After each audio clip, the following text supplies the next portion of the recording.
What is the purpose of this then? No worries. Okay. So, as we were discussing yesterday about, we started with ethics and we were discussing about a lot of segments per se. So, we had arrived at this specific dimension, which was associated with the consequences of ethics, the positive and we can suggest the negative consequences of ethics. So, yesterday I was also about to share about ethical nihilism. We discussed till ethical universalism. So I discussed with all of you that there are three types of ethics, and in the process I shared that when we are discussing about the three types, the first one being like the ethical relativism, and after the ethical relativism, the second dimension which I discussed was associated with ethical universalism, and the third is associated with ethical nihilism. Now, ethical nihilism, when we are speaking about it, what does it imply? So, as you know, nihilists, they have a tendency to negate everything. They do not approve of anything. They tend to negate everything for that matter. So when we are discussing about ethical nihilism, in this you will find that the nihilists will negate the existence of ethics as a subject itself. Many of you will be very happy listening to it. You'll be like, ha ha, good, only such a tough paper, or maybe like one subject less for UPSC preparation, right? So initially you love the nihilists for speaking like that. So nihilists, like, they believe that ethics has extreme moral relativism. Extreme moral relativism. What does this extreme moral relativism mean? Means my moral understanding is very different, or can be very different from the moral understanding of other individuals, right? So in that situation, they think of everything in negative sense. So very true, that's there. So when we are speaking of the nihilists, you will realize that they believe that human behavior is highly unpredictable. We cannot think about how human behavior can possibly work upon. So with respect to this, when we are talking about it, so it's good that you are doing this to the chat. I wanted वो पूरा open session, just do the open one. I read open, dismissed मैं देखती ही नहीं हूँ. मैं सारे के सारे chats देखती हूँ. So just ऊपर ऊपर का category.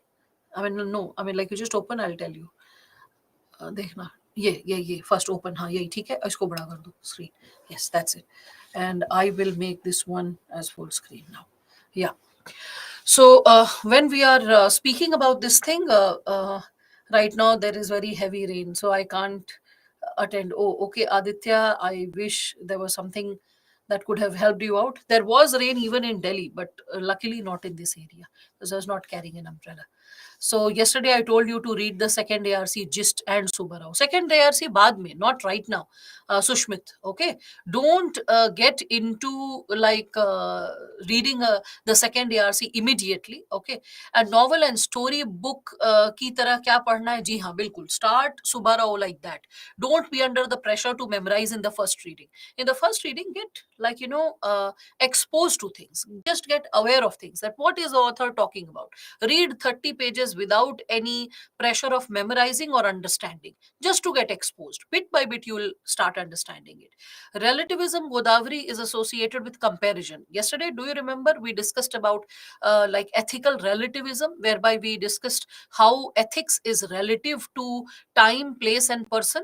So that's what relativism is all about. When we compare something with respect to it. Initially, this is what will happen for Han and majority of the students. Initially, things will bounce from your head because you have never been hardcore humanities student and a student who's thinking. Most importantly, a person who's continually thinking. So this subject actually encourages you to think, and there'll be new technical words, new technical jargons. It's like a standard 10th student suddenly getting exposed to organic chemistry and will be like, what was that? So it's just the same thing. You have never been exposed to such a discipline. That's why the sense of uncertainty is there. But when you start with it, Abhishek, that was for beginners, that I said that if someone is starting by themselves, then they can read those chapters. But truth is, the entire Baiju's book is good. Just one chapter which was not so important was ethics for ministers. Okay, except that everything was important. And second ARC, just start reading it little later, especially when we are dealing with the second last chapter. Okay, right now, and second last chapter will need this quotation from second ARC quite repetitively, quite frequently. This is what I can say. So Biswa, you can't hear anything. I don't know how to fix it, because I cannot fix the technical dimension, and I believe all your friends are hearing properly. So just try to refresh, just refresh, Biswa, if you can hear me. Everyone else can hear this. So I know that instead of reading people like the book, you must be finding the PPT very easy, you must be finding the lectures very easy. So the lecture is the, like, linking bridge. The lecture fixes the basics. The lecture is something which is introducing you to the basics, that this is how you're supposed to think, this is how you're supposed to process the information, that is how you start getting exposed to the game, right? So you can just be confident about that. Yeah, code of conduct for ministers is the dimension which I'm saying, that you don't need to pressurize yourself to read that. That can be probably the last chapter you read. Okay, start with the chapter related to ethics and human interface, whereby there is ethics in public and private relation, determinants of ethics, okay, source of ethics, all those dimensions are given. And then after that, human values is given. So just start with those chapters, initial chapters. Don't be under pressure, just try to read 30 pages, that's it, without any pressure of memorizing and understanding. The funniest thing is that in first reading we want to become experts. How is that possible when we don't have any background of such a like discipline? Psychology, Sahil, you can read attitude, aptitude, and emotional intelligence. When those chapters are going on, then this weekend start reading the psychology NCRT. Okay, but presently, first finish the book which is associated with ethics and human interface. Fine, I believe all that is fine with all of you. So now, when we are talking about this given dimension, well, morals and ethics, well, Lokesh, ethics are broader, they are universal, they are general principles which give us what is right, what is wrong, what ought to be done, what ought not to be done. Whereas morals are personal choice, how we understand the ethics, what we choose to do. So, like, ethics will say this is right and this is wrong. Be honest, do this. This is something which is based on truth. We will choose how we want to exercise truth, how we want to exercise honesty. How, like, so in regular situations, we'll be honest people, but when it will be exam and a friend is asking for some kind of cheating or some kind of hint, then we will not shy away from sharing it. We don't want to disturb our friendship. So that's what it is all about. Okay, so that's how morals are individual ethics. That is how you can consider it, is more like individual ethics. And ethics are more like social morality, it is more associated with society's understanding of right and wrong. Okay, now, yeah, Baiju's book is Subbarao. I mean, you should pay attention to the name of the author. No, it's not any regular book that is given to you. Subbarao and Roy Chaudhary's book was endorsed by Baiju's, and like they started distributing the book to the students. Otherwise, the book is available like that also on Amazon. I mean, even without Baiju's endorsing it. Imagine. So it's a good book. It's a standard book. You can read it. Okay. Um, Now, with respect to this, as all of you are able to understand, let us go ahead. So, I mentioned chapter 3, 4, 5, 9, 12, 19 for beginners. That anyone who is struggling, those are the basic chapters to get introduced to. But I think that as you are getting exposed to the topics, you can first start with the first chapter. After that, you can go ahead with it. Okay. So, Anurag, the keywords are always the game changer. Always remember, when we are talking about values, values are associated with what should be there, what should be done. Whereas morality is my personal choice, what I would like to do, what is right according to me. Values are guiding me what should be done. Are you getting it? So remember the keywords. They are already given in the PPT, and I have repeated it at least 4 times yesterday. Today is the 5th time. All right, now, so Now, with respect to this, as we are further moving ahead, okay, in this given dimension, let me first explain this to all of you, and then you'll get a brief idea. ये कौन सा chapter? ये पहला chapter है गायु. Okay, if you're like, first thing which all of you should memorize is syllabus. Know your syllabus. The first lecture, I always start with the explanation of syllabus, and then I substantiate the game, isn't it? So please get thorough with the syllabus, people. All right. Now, with respect to this, as we are substantiating it, so here it's written that ethics has extreme moral relativism. That's what nihilists believe. So, when ethics has extreme moral relativism, so every human being is different, and the idea of right and wrong will differ as per every human being. That's what nihilists will say. So, according to nihilists, every human being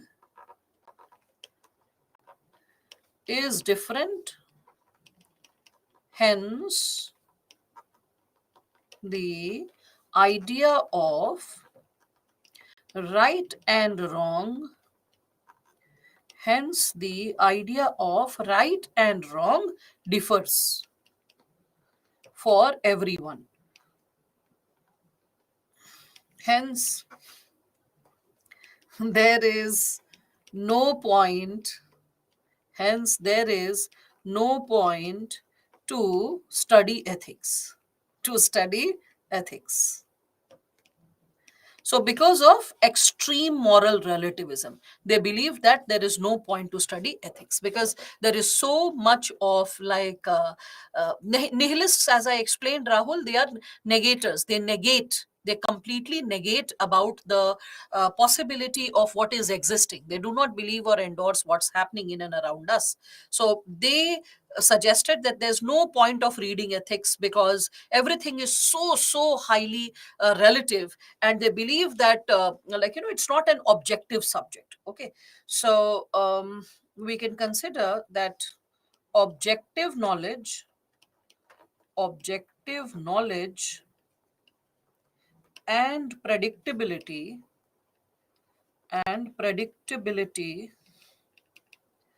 is not possible.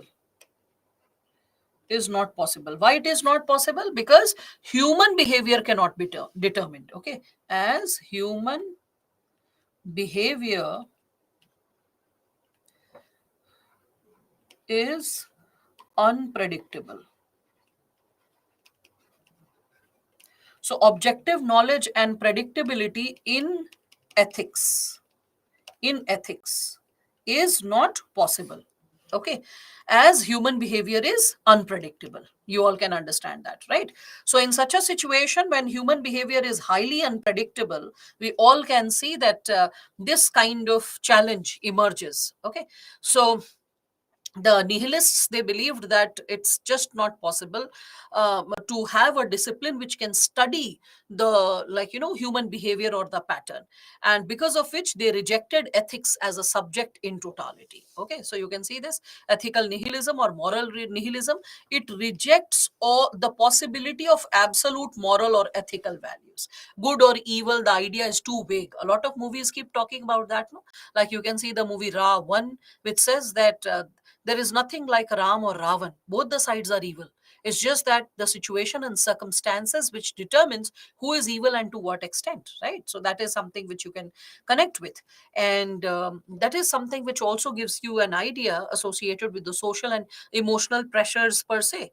So aren't they taking extreme stand? Definitely they are taking extreme stand. But when we are talking about the three different types of, we can say, ethical interpretation, or the three different schools of thought related to ethics, then we will talk about ethical relativism. One is saying ethics is relative.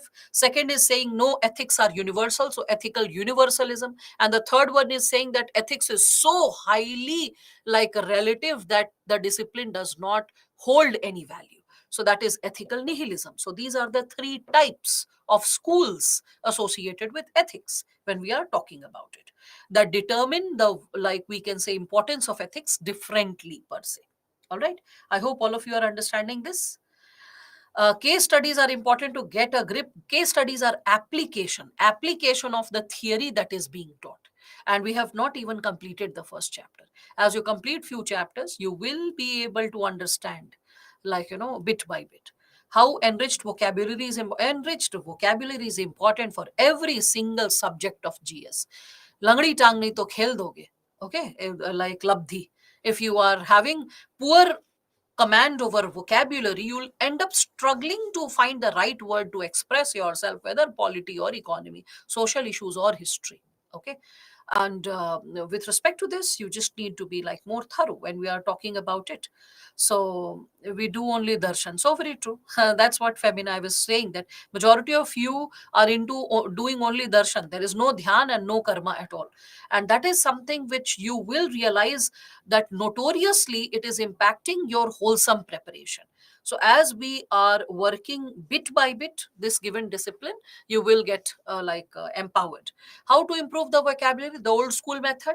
After every chapter, write down the new words you got introduced to with the expression where you used it. And that's how, when you are like revising the chapter towards the end of the chapter, whether you're using book as the base material or my PPTs as the base material, anything that's your base material, towards the end of the chapter, please write the keywords, the new words, the new vocabulary you got introduced to. And that's how you revise vocabulary. Vocabulary needs formal effort, which you have done in your school days. You just need to revive your methods, as simple as that. Okay. So yes, in the Asur web series also they depict this ethical nihilism, the same thing. So very true. So ethical nihilism, as you are understanding, then let's move to consequences of ethics. And two questions, 2014 and 2016 question, I am just highlighting so that you get an idea that how consequences of ethics is asked. UPSC is not going to ask, discuss the relevance of ethics, discuss the consequences of ethics, discuss how ethics is important in our real life. Like, not like that. Little more sophisticated way of asking the question would be experienced by all of you. So you will realize something like this: what ethics seeks to promote in human life. See, it's quite simplistic but thought provoking.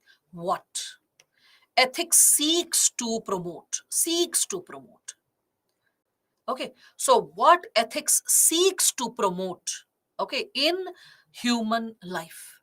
Okay, when we are speaking about that, so what how ethics contributes to social and human well-being. So positive consequences with respect to what? With respect to individual and with respect to society. Okay, individual and with respect to society, this is the concern of this question. Explain how ethics contributes to social and human well-being. Okay, on our end, the video is perfectly fine. Sarashti, if you can hear it clearly, just refresh it from our side. It's perfectly fine. So I hope all of you can see the question. Those who are slow grabbers, just read it once again. Read the question once again. And one thing which I always would encourage you, you can have this a piece of jaggery or mishri for like the summer season. That's the best coolant. So you can have some crystallized sugar. Crystallized sugar is called mishri in Hindi. You can take little pieces, keep it in your mouth. It will give the right sugar rush, but without creating heat in your body. Every time you feel little slow, just have a little piece of it, and keep having it and pay attention to the session. So the slowdown of your system will not happen, because every time the concept is being explained, that is something that you should be able to interpret with focused attention. See, this is such an easy question. I mean, I would say this is the most direct version of question that could have been. See this: explain how ethics contributes to social and human well-being. How will it contribute? It will contribute by having positive consequences to social life and individual life, right? So this is what is being asked, that what is the positive consequence of ethics in our private lives and public lives. In other words, this is what is asked: explain how ethics contributes to social and human well-being. You can see that, right? Again, see this: what ethics seeks to promote in human life. I mean, through ethics, what do we aspire to promote? What do we hope to promote? So with ethics, what do we want to create? Right? So both the questions are connected to positive consequences of ethics. Now, So as we are like starting with this given sub segment, first thing which I can share with all of you is that, like, ethics is like electricity. You can't see ethics, but still the impact is there. The way we cannot see electricity, but there is so much of light. We can see that there is the possibility of, like, so many different types of cameras being functional, the microphone being functional, so many other gadgets being functional, my phone being functional, so many things. It's just because of the electricity when we are speaking of it, right? Yes, it is more intangible or abstract in its presence when we are talking about it. So ethics is like electricity. So we cannot see ethics like directly, but its impact can be observed. Okay, its impact can be seen. How? So if ethics is there in a society, the society will experience good governance. If ethics is there, transparency will be there. If ethics is there, probity is there. Like, for example, the ethics of a society determines what kind of pace of growth that country or that society is experiencing. Like, let me give you an example. We all know about, this about Japan and about Germany, right? So during the Second World War, you can see that Germany was indulging in so much of human rights violation, right? And as Germany was indulging massively in human rights violation, there was something which was quite loud and clear, which all of us were like witnessing, and that was like millions of people being gassed and the world witnessing it with a lot of remorse. And bit by bit, a lot of action was taken from all corners to like contain this possibility of violation of human rights. So Germany, when we remember the Germany of Second World War, the world does not remember it as a pleasant memory, as a, like I would say, as a great country, as a country which was based on, like we can say, promotion of broader human values. Same applies to Japan. When you remember Japan of Second World War, you remember the massive violation of human rights that it was causing in different parts of the world. It was causing that, you can see, in Korea, in China. Also, when it reached India, especially in Andaman and Nicobar Islands, you can see a lot of human rights violation being done. Manoj Das, a very noted anthropologist, and his book My Little Village highlights that possibility. Manoj Das also, as an anthropologist, he had won Padma Shri award. So he also hyphenates that what Japanese army was doing, to the Andaman Nicobar Island, and how they tried to sideline the presence of Netaji by not letting him know the intensity of human rights violation that these people, I would say, were we can consider, they were not following the human rights, and they were violating it continually. Anyway, so in this given situation, when we are talking about the possibility of Japan today. We remember Japan with a lot of respect today because of its sense of discipline, hygiene, cleanliness. Everyone, almost everyone knows this fact that in every football World Cup, the Japanese people, as they watch the match, after the match is over, they clean the entire stadium. It barely takes half an hour, but they clean the seats around them. And because of which, within few minutes, the entire stadium is like neat and tidy.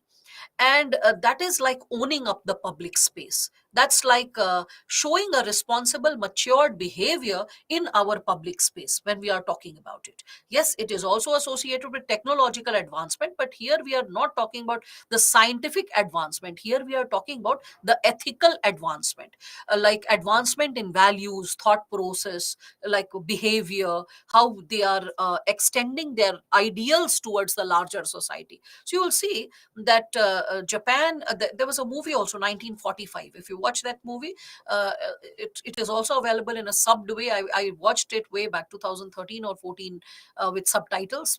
Like amazing a movie in terms of its depiction, and very heart rending it when it comes to human rights violation. So when we are talking about Japan, or when we are talking about Germany, during Second World War, we have a different impression.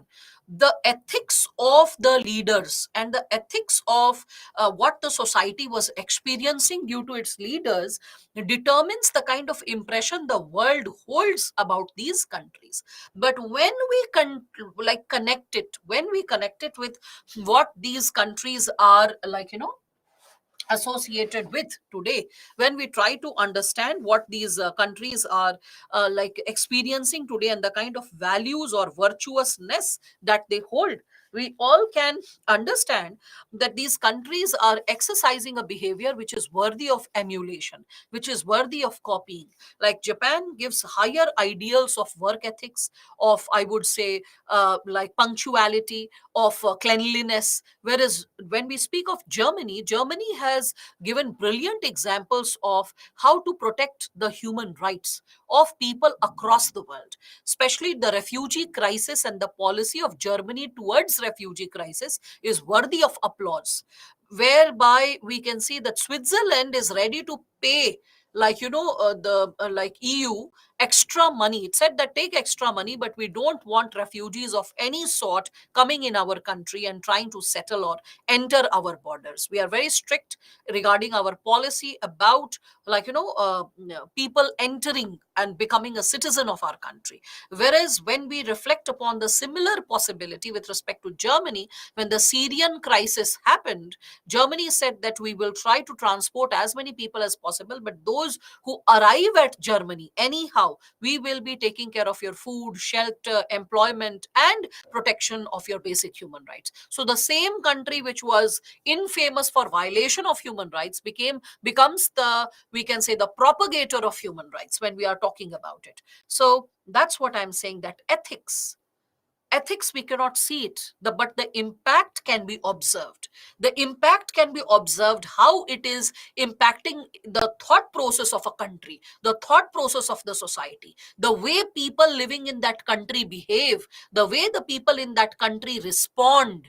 Okay, I hope all of you are able to understand that. So it is ethics which determines the values of a country, values of a society, and how the society ought to behave, how the society is able to, process its decisions and its actions. So ethics is important. Why is it important? So that we improve how we live. By being moral, we can enrich our lives and the lives of those people who live around us. So an ethical behavior is not only great for our own evolution and growth, it is also exemplary in terms of inspiring people around us. Okay, so that's there. It also generates respect towards others. It generates empathy and compassion towards people who are around us. Okay, so respect towards people, compassion towards people, all that is possible only when we are ethical in nature. Okay, so when we are talking about the positive impact of ethics, so I hope all of you are able to understand all these keywords, memorize these keywords. It is already a shortcut. There is no shortcut to it when we speak of it. So here, when we are talking about this positive consequences of ethics, so under the component of positive consequences, first and foremost, we can talk about the individual perspective, how ethics impacts at individual level. At individual level, first and foremost, we can talk about that it can satisfy. Oh, just a second. So ethics can satisfy,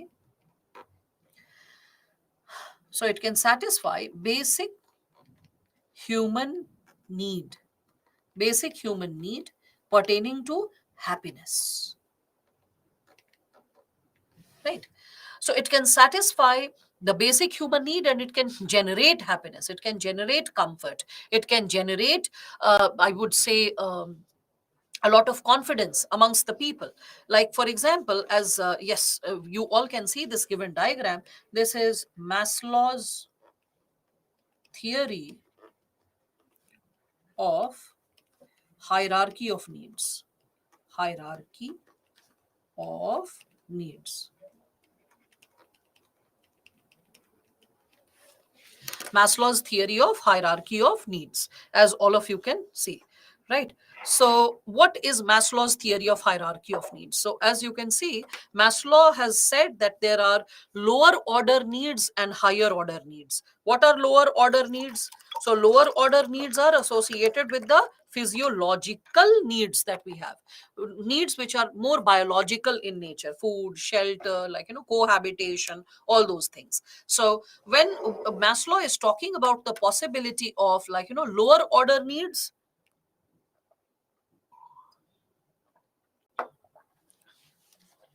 we can connect with it, right? So we can connect with these being the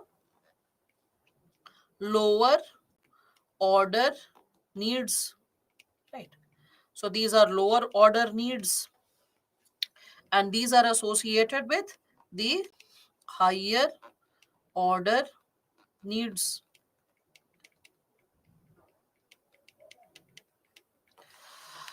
Right. So when we are discussing about this given possibility, so when we are talking about the consequences of ethics, it is associated with, we can consider the individual level. So the first thing is it satisfies the basic needs. So first we need our basic physiological needs to be completed. After that, we need some kind of security, security of our body, that no one hits us, hurts us, there's no conflict or war, the law of the land is to protect us. We can see there's some basic level of employment, access to resources, like, basic comforts associated with family, health, property, all that is safeguarded when we are talking about safety. Then comes the love and belongingness of our loved ones, whether friends or family. And then after that, we can think the higher order needs. The higher order needs makes us more humane, like, for example, having confidence, other people respecting us, we having self esteem. Okay, so self esteem, self respect, when we are able to see, we are able to respect others, others are able to respect us. Okay, then comes a higher level of existence, that is self actualization. What is self actualization? When we debate about it, so self actualization, bachas, it is associated with, the true purpose of life being realized by everyone. Like, let us say, if I am a teacher, I should realize that if there is a student who is belonging to a vulnerable section, but the child is really bright, and all the child needs is a bit of hand holding, and the child can catch up. And if I am capable to support the child, I should be able to support him or her with respect to his or her further education in whatever way is possible. Suppose there is a doctor, so maybe the doctor is practicing in his clinic for 6 days in a week. And the seventh day, maybe in first half, or on the sixth day only in the second half, the person can open the clinic for vulnerable sections. That, okay, I will take like the rest half of the day with respect to the vulnerable sections who are struggling with their health on a basic, like, some basic token amount, so that the self respect of the poor person is also intact, that I have paid some amount to the doctor to get the services. So some symbolic token amount, 15 rupees, 60 rupees, 40 rupees, anything of that sort. And to the well off patients, the rest 5 days of the week, the person is charging 2000 or 1500 per visit. So that is how all of us can see this given dimension when we are talking about the dimension of self actualization. You can also connect it with, like, let us say, the possibility of, like, let's say a lawyer. There is the senior of mine, her mother and she, they both take the cases of vulnerable sections once in a week in Supreme Court. Otherwise, they are very, very highly paid lawyers. Like, for one hearing, they charge lakhs of rupees, but they take one case per month associated with a vulnerable section. The case is sensitive, no one is ready to take, and the person is unable to pay. That poor person is unable to pay the fee. So, this is how we are able to give back to the society when we are talking about it. So self actualization, when we are talking about it, it makes an individual capable enough to give back to the society, when you feel responsible enough to give back to the society. This Maslow's theory of hierarchy of needs, like, rather than factual, let us, like, I always tell you, darshan, dhyan, karma. Darshan is these facts which you can see. Now dhyan, when you think of this level of evolution, think about those IS officers who go corrupt. Their level of development stopped at the level of love, belongingness. The lower level, lower order needs are fulfilled, and the person stopped evolving. respecting others irrespective of their economic status. Vulnerable sections, they also need some respect and dignity, whereby they should be supported correctly. And the higher order, whereby a person should be all the time accountable, transparent, right? So when we hear news like, oh, IS officer took 200 rupees bribe, 300 like crore bribe, rupees nikal gaya, I'm so sorry, so 200 crore, 300 crore rupees worthy of bribe, when we read all that stuff, that is like the order of self actualization is lost. So when we are talking about ethics, okay, ethics, it not only satisfies your basic human need to generate happiness, safety, well-being, okay, belongingness with your family, okay, but it also helps people to reach their larger ideals. So it helps people to reach ideals, to reach ideals. Ethics, it also motivates people to, like, have other goals in life pertaining to esteem and self actualization, okay. So guides towards esteem and self actualization, right? So, when we are talking about positive impact of or positive consequence of ethics at individual level, this is how ethics can nourish you at three levels. It can generate happiness and satisfy your basic needs. Ethics can help you reach your ideals, and ethics motivates you towards esteem and self actualization. If we borrow the idea from Maslow's hierarchy of needs, see, Maslow's hierarchy of needs is a separate subtopic, isn't it? It's a separate concept which you may read in economics or you may read other places. But that's how, with like dhyan, you are able to bring in a concept and connect it with the possibilities over here. All right. Then, as we further move ahead with respect to it, we can also see at organizational level, when we have ethics, what kind of impact is generated. So, we all can see that it can create a lot of cooperation in the work environment. It can also lead to, like, a healthy work culture. People can have, Simran Preet, better attention is required. I said self actualization for from at least five examples. Three I remember very clearly. One was related to a doctor, a lawyer, a teacher. So when the purpose of your life is not only associated with getting employed and, like, just eating, reproducing children, defecating and dying, that's like an animal state of existence. That is associated with fulfilling your lower order needs. The higher order needs, when fulfilled, makes you truly humane in nature. And what is this? When you understand that the purpose of life is more than just fulfilling your own private personal needs, it is also giving back to the society. Okay, so please pay better attention. Now, with respect to this, when we are talking about it, uh, I understand that, Shiv. I'll try to write in caps. Okay, thank you for hyphenating it. So I'll write in caps so that you are able to understand.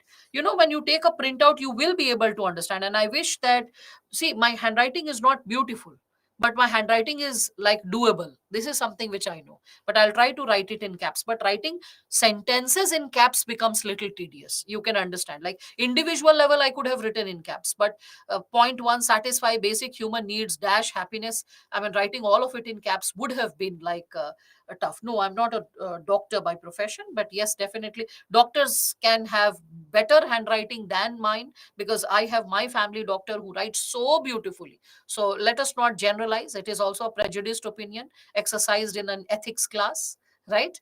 uh, by profession I am like a professor, and also I have done law and enrolled to Delhi Bar Council as well as the Delhi High Court, but not practicing per se. Like, in that does not justify poor handwriting, right? My handwriting is just bearable, but I wish you would have seen some handwritings which I have to evaluate. They not only compete with me, they beat me, like they outsmart me when it comes to it. Okay, so anyway, when we are talking about this given dimension, Great, Atharv. Glad to know that. So, when we are talking about this given dimension related to organizational level, I said that at organizational level, we can see it generates cooperativeness. It generates not only greater levels of cooperation, but also a healthy work culture because it establishes good relationship between the leaders and employees. The leaders and the employees. Okay. If anyone finds trouble in reading it, please zoom it. You will be able to read it. I can assure you. Don't try to see like I would say the gist version, or I would say the compact version which you can see on your phone. Just zoom it. You will be able to read what I have written. The problem can happen when you're seeing a tiny screen of a mobile phone and you feel lazy to even zoom it. Then it can be a real challenge. I can assure you that because it doesn't look very cursive. But yes, the words are distinct. Alphabets are distinct. Now, trust and credibility between people and organizations can also be created with ethics. In the positive consequence of ethics with respect to organization, it can generate trust and credibility between people and organizations. How? So, for example, we can talk about the Tatas, we can talk about the Infosys. Okay, Infosys. So these companies, they enjoy a lot of trust and credibility amongst the masses because of the high ethics that they maintain in their nature of orientation, right? So that's what we all can understand. That again, further we can see inclusive and sustainable decisions when we are talking about it. So inclusive and sustainable decisions can be made by the organization. How inclusive? So all the people, like suppose if the furniture has to be bought, so rather than only asking the CEO or only asking the vice president or only the manager, how about even asking the clerk? How about even asking the peon, because they are the people who are dealing with public on an average. So they can give some sound advice. They can say that, oh, please don't keep chairs which have sponge in them or which have good plush seats, because there are people who also come on day to day basis who keep scratching the seat, and after that they will make a hole, some other person will come and start pulling out the sponge. So preferably place some steel seats or steel chairs. That is much better. So sometimes at organizational level, for functioning, for building greater trust, for generating more respect, for generating an inclusive environment, you give importance to the opinion of others as well. Okay, so that is associated with inclusiveness. When you are being inclusive in your decision making, sustainable in decision making means you are not taking decisions on the basis of haphazard or some immediate benefit. You are taking decisions having some long term intentions or long term motives clear in your mind, that okay, this is something which I aspire to create. When we are talking about, so that is something which will create sustainable decisions. Can ethics lead to predictability in actions of a person? Yes, it can. If a person is highly ethical, you will have a tentative idea what that person can do and what the person cannot do, come what may. Okay, like for example, my previous staff till 2017, there was Caroline auntie, and she was senior to my mother also in age. She was more like a motherly figure, and she took care of me for almost, I would say, 11 years. So there was a very thick bond that I shared. And when I started working, I remember once what happened was that some payment had come, and it was some consolidated payment. So the earlier, before the demonetization situation I'm talking about, there were a bundle of notes. And I had placed it in my cupboard, like openly. I'm like a very casual person that way. So I just kept it, and auntie could see that, yes, I'm placing it. And she was very casual about it. And I never used to lock my every cupboard or this or that behind my back. And she was the person who used to stay at home, clean the house, take care of my dog, take care of other things. And I could like leave my house keys with her at all times, whether I was in Delhi or not in Delhi.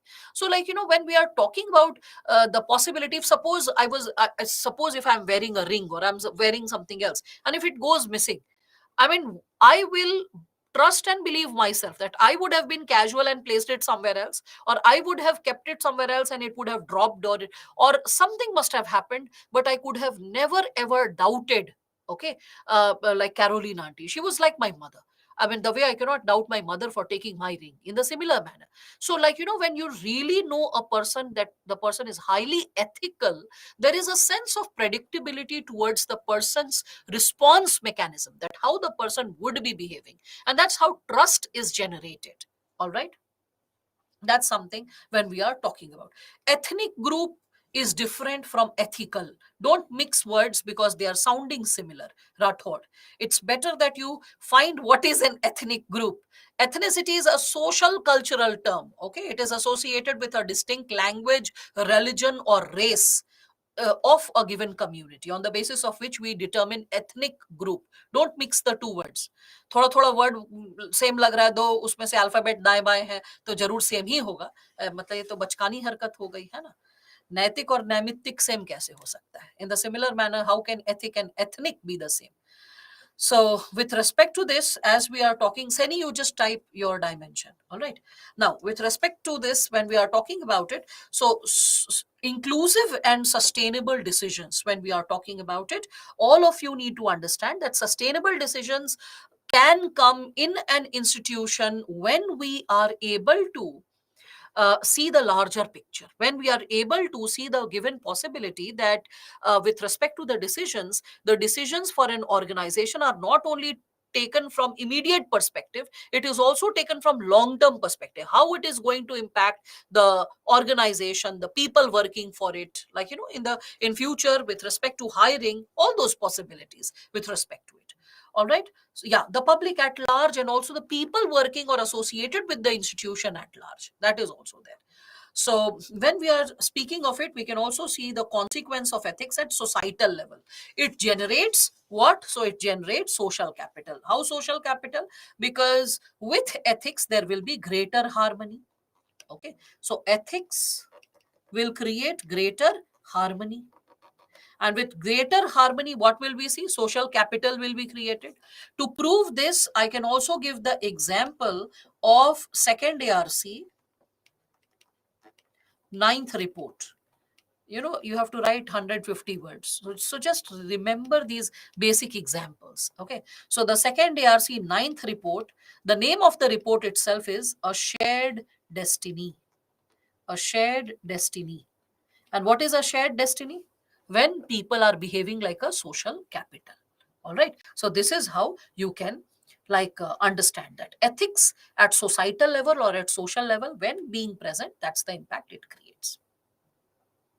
Again, when we are talking about the progress a society makes with respect to values, what is it that we all can connect with? So we can see that the society will be able to shape itself qualitatively. The relationships will be shaped qualitatively, right? So we can say the norms, the relationships will be shaped qualitatively, right? Will be shaped qualitatively when we are speaking of it, right? It also progresses, a society also progresses. How? So for example, when I'm saying the values of a society, will the norms of the society, the relationships of a society will improve qualitatively. So what will happen? So because of it, we will see that there will be a visible impact whereby we can see equality, liberty, tolerance, justice, right? So fraternity, all these terms shall be experienced, okay, at ground level by the society. Altruism, all these.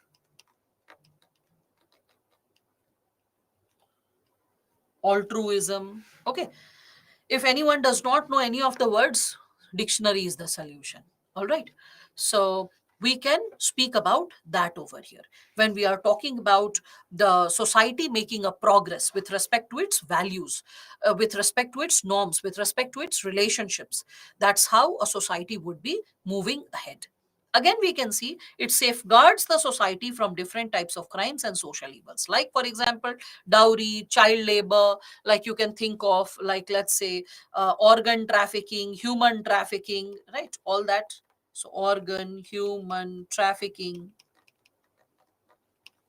right. So this is how you can associate with this, safeguarding the society from crimes or social evils. Yes, domestic violence, well, sati is no more so popular in terms of its like, when I'm talking about its execution.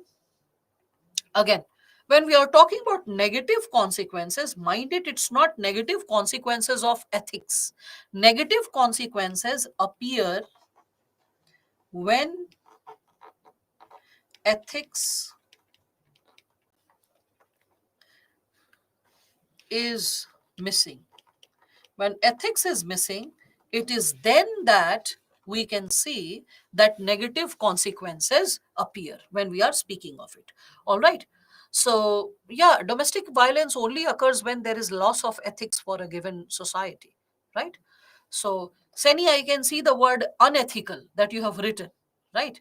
But if you are raising a question that's just not appearing, maybe I'm like busy explaining in between, so I like miss it. But please do share, because yesterday also you said that you were sending something but it was not reaching out to me.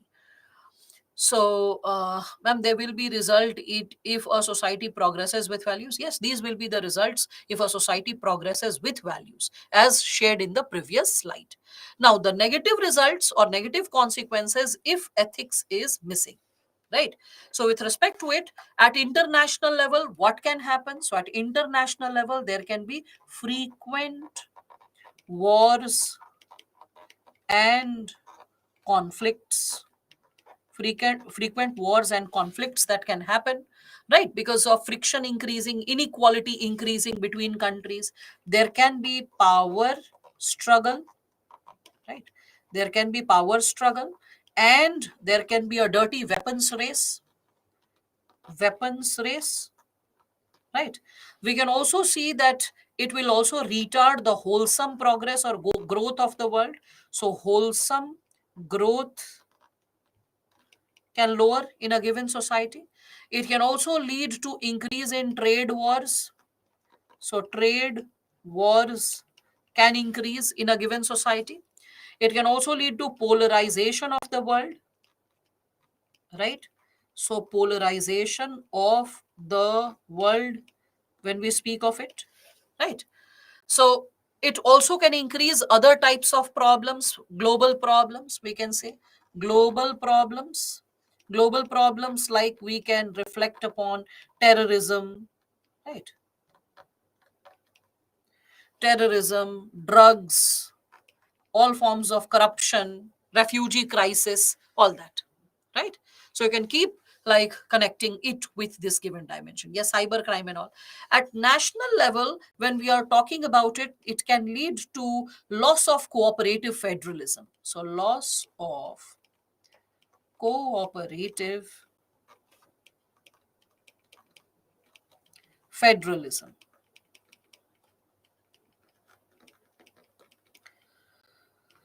Loss of cooperative federalism when we are speaking of it at national level means the interstate relationship can get affected, the state level or the like we can say the center state relation can get affected, state state relation can get affected because of it. It can also lead to loss of constitutional morality, right, constitutional morality. We can also see that it can also lead to criminalization of politics, criminalization of politics. Along with criminalization of politics, we can see crime rate can go up in a society, crime can go up, horse trading in a country can go up, horse trading, right? Horse trading can go up. There can be all forms of corruption in the country. So corruption can grow up, all kinds of like political corruption, let me say, because we are talking about national level. So political corruption can grow up, communalization can happen, right? So you can think of all these examples, right? Communalization of the country can happen, right?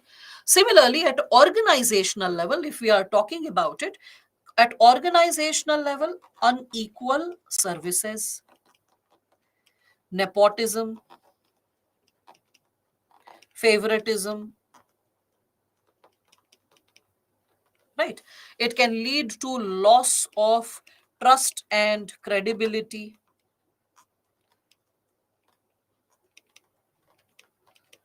It can also lead to loss of work culture. The work culture of an organization can go haywire with respect to it. We can also talk about the three E's being lost. Okay, the three E's. What are the three E's? So it is efficiency. Efficiency. It can be associated with, we can consider economy, right? And effectiveness. Effectiveness. Okay, so that can also be lost with respect to a given country, right? At social level, what can happen? Something like mob lynching can happen in a society. So mob lynching, we can see like there can be regionalism, there can be increase in communalism, there can be increase in all types of crime. So crime, organized, unorganized, all types of it. Casteism. So all forms of injustice and discrimination against vulnerable section, right? So discrimination in general. Discrimination can go up with respect to a given society. I appreciate all you people are also able to connect and you are able to suggest examples pertaining to it. Once in a while, I keep checking that what you all are writing, and I appreciate that you are able to connect with this. All right. Again, at individual level, what can happen? There can be mistrust in relationship. Along with mistrust, we can see that there can be rise in materialism, conspicuous consumerism, which is called. So increase in materialism or conspicuous consumerism. You don't need things, but you are just incessantly buying.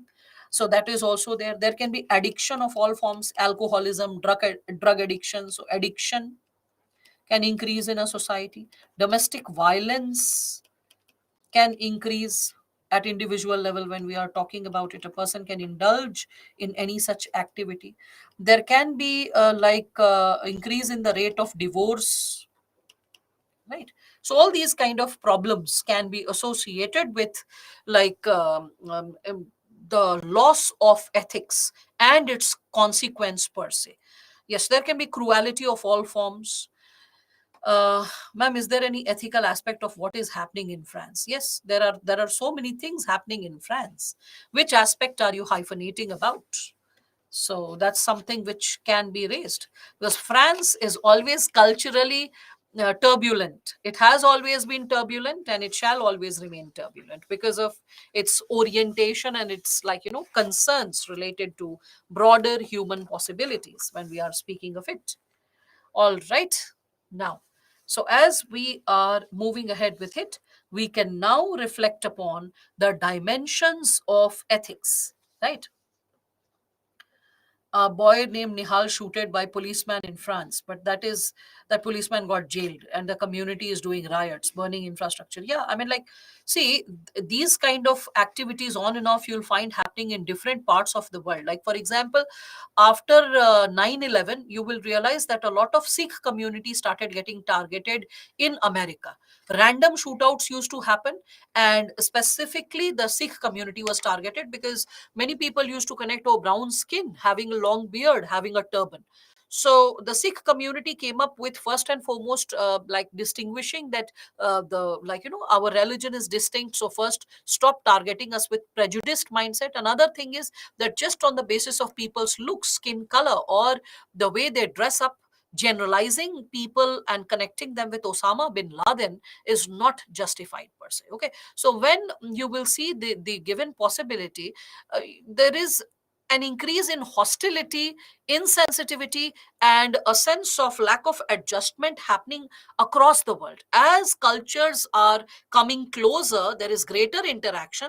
Both kinds of responses there. There is integration, there is sharing, there is amalgamation of culture, and at the same time there is cultural resistance, there is resistance towards other communities, there is resistance towards their existence, that there can be violation of human rights. So that is something which will happen. Both the counter phenomena will happen across the world. The examples will keep changing related to the country and related to the incident. But this phenomena, you can notice, it has been happening for almost like 3 decades now across the world. As communities are coming closer, as interaction is increasing, as migration is increasing, as the possibility of, we can say, the possibility of interaction over do's and don'ts is increasing, and there is protectionism. People want to safeguard their culture, their society, their language, their thought process, and in the process, when they become over assertive, how they resort to violence as well. So all of it you can connect, right? So Manipur is burning for last 2 months, beyond doubt, and that is a very sorry situation. And the government should have some moral courage to take up some coercive standpoint and some meaningful action to rectify the situation. That's what, like, I would suggest. So showed so much of ethics and human rights, that is it accepted so many refugees. They are burning France. I mean, like France, Anmol, if you will notice, there is also a change, a dynamic shift in the way France perceives secularism. The country which came up with the idea of liberty, equality, fraternity, that same country, the idea of secularism as it perceived 3 decades back, then 2 decades back, then 5 years back, and then today, you'll see there is a very subtle shift, a subtle cultural shift towards how the ideals are getting shaped, towards how people are, like, talking about it. Well, power dynamics gets affected in an unethical manner, Ambesh, due to horse trading. Horse trading ये तो नहीं सोच रहे हो घोड़ा दौड़ाना. I hope you're not connecting horse trading as sale and purchase of horses. It happens when you are purchasing MLAs, okay, and when you are like toppling a government and you are trying to bring in another one, okay. So that is how it is unethical, because people in a democracy are electing their leaders with some kind of clarity and hope. So when you are into horse trading, you are somewhere breaching that trust which people exercise through their democratic rights. Fine. Now, so as we are further moving ahead, the classification or the dimensions of ethics, whether the question comes as, like, the component associated with classification or with dimension, you can respond to it in this manner. So first and foremost, you are seeing that there is ethics. Ethics has two aspects, theoretical and applied. Under, like, we can say, the theoretical aspects, there are two sub dimensions. One is normative, second is descriptive. And then under the normative segment, we can see there is teleological, there is deontological, and there is virtue ethics. And descriptive also deals with meta ethics, and applied ethics is associated with professional ethics.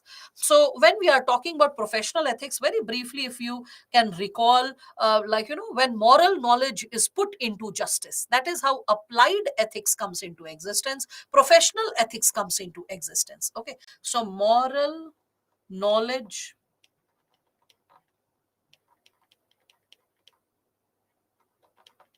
put to justice. Under what? Under applied ethics, when we are speaking of it. When moral knowledge is put to justice. And we can see, if we are talking about it from the perspective of professional ethics, you can connect it with, like, let us say, corporate ethics. Along with corporate ethics, you can connect it with, like, let's say, environmental ethics. You can also connect it with, like, let's say, biomedical ethics. You can associate it with, like, public sector ethics. If there is corporate ethics, then public sector ethics. You can also connect it with ethics in media, in sports. So, like, let's say sports ethics. You can connect it with ethics in media, ethics for doctors, ethics for engineers, like, cyber ethics, all of it. Cyber ethics, there is no end to it. As many professions, so many number of ethics, etc. So when we are talking about it, this is what we can understand with respect to applied ethics. Now let us deal with theoretical ethics. In theoretical ethics, normative ethics and descriptive ethics. Let us take up bit by bit, like all of them. So when we are talking about descriptive ethics, what is it associated with? So I'm going the reverse order. You can see that. Applied, I have discussed. Now, theoretical, I'm discussing descriptive. After descriptive, I'll take up normative. So, under this given dimension, as we are discussing about it, so when we are talking about descriptive ethics, descriptive ethics will deal with how people act in different cultures. How people act in fact, I should remove it from here.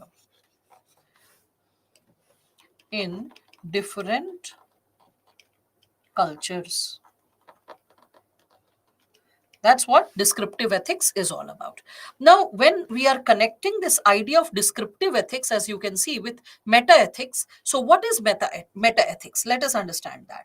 So, meta ethics. What is meta ethics? So, meta ethics, it deals with the issues, the issues of universal truth. Universal truth. Universal truth, the will of God. The will of God. Okay, the role of reason. The role of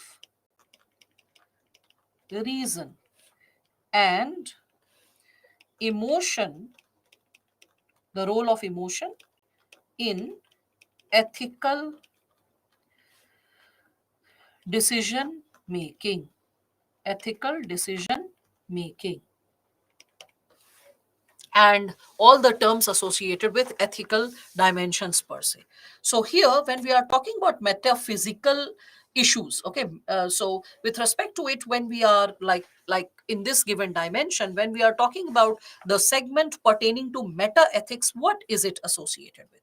So meta ethics is basically, what does, in simple language, what does the idea of right even mean? सच या सही का मतलब क्या होता है? That is something which meta ethics deals with. What does the idea of right even mean? So the idea of right, someone will say the idea of right is associated with universal truth. Someone will say the idea of right is connected to will of God. Okay, someone will say that the idea of right is associated with reason, isn't it?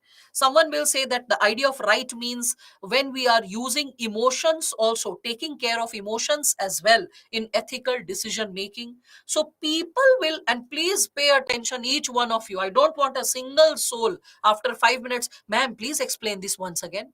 Not a single soul. Pay full attention, utmost attention to what I'm explaining under this segment of dimension of ethics. Okay, so when we are talking about meta ethics is raising the concern over what does the term right even mean. Sach hota kya hai, sahi hota kya hai, what is truth, what is right? And it aspires to explain it from three perspectives. It tries to explain like the component of meta ethics from the perspective of, we can consider, metaphysical issues. Metaphysical issues.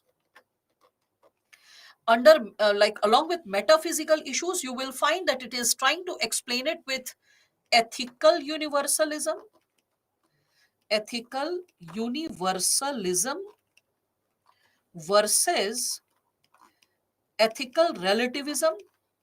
I'll explain all of it. First, I'm opening the sub dimensions. So have patience. Just try to read this once again. What does right even mean? And the words written deals with the issues related to this universal truth and all that. So repeat it multiple times till the time you gain confidence in these words. Psychological issues also. Metaethics deals with psychological issues. For example, why be moral? Why to be moral?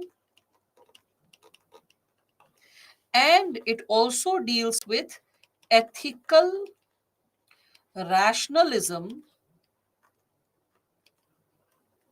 versus ethical sentimentalism. Sentimentalism. Right. So, when we are dealing with it, first and foremost, the metaphysical issues when we are talking about it. So, what do we imply by this term metaphysical issues? So, metaphysical issues studies whether ethics belongs to the concerns of this world. The concerns of this world. मतलब क्या ethics में हम पढ़ेंगे इस दुनिया के बारे में या परलोक के बारे में? Means will be study about this world with respect to ethics, or is ethics otherworldly?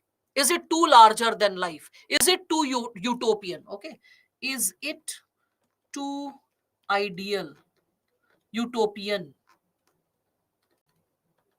Okay, so when we are talking about the possibility of metaphysical issues, first and foremost, whether it ethics belongs to the concerns of this world. So metaphysics will be talking whether it is connected to this world or is it associated with otherworldly expression. Otherworldly means post death and all that. Okay, so otherworldly next birth or something like that. So meta ethics, I mean, what meta ethics means? Aditya, I asked you to repeat it multiple times, read it multiple times. Meta ethics will deal with the question, what does right even mean? What is right? What is correct? And there are multiple answers. Someone will say it is right is associated with universal truth. It is associated with will of God, associated with reason. Okay, anyway, so meta ethics, when we are discussing it from four subparts, one is metaphysical issues. So it will be connected with not only that whether ethics is pertaining to this world or some other world, it will also be connected with whether ethics is like universal and absolute, or is it changing with human intervention. So like probably just a second. Yeah.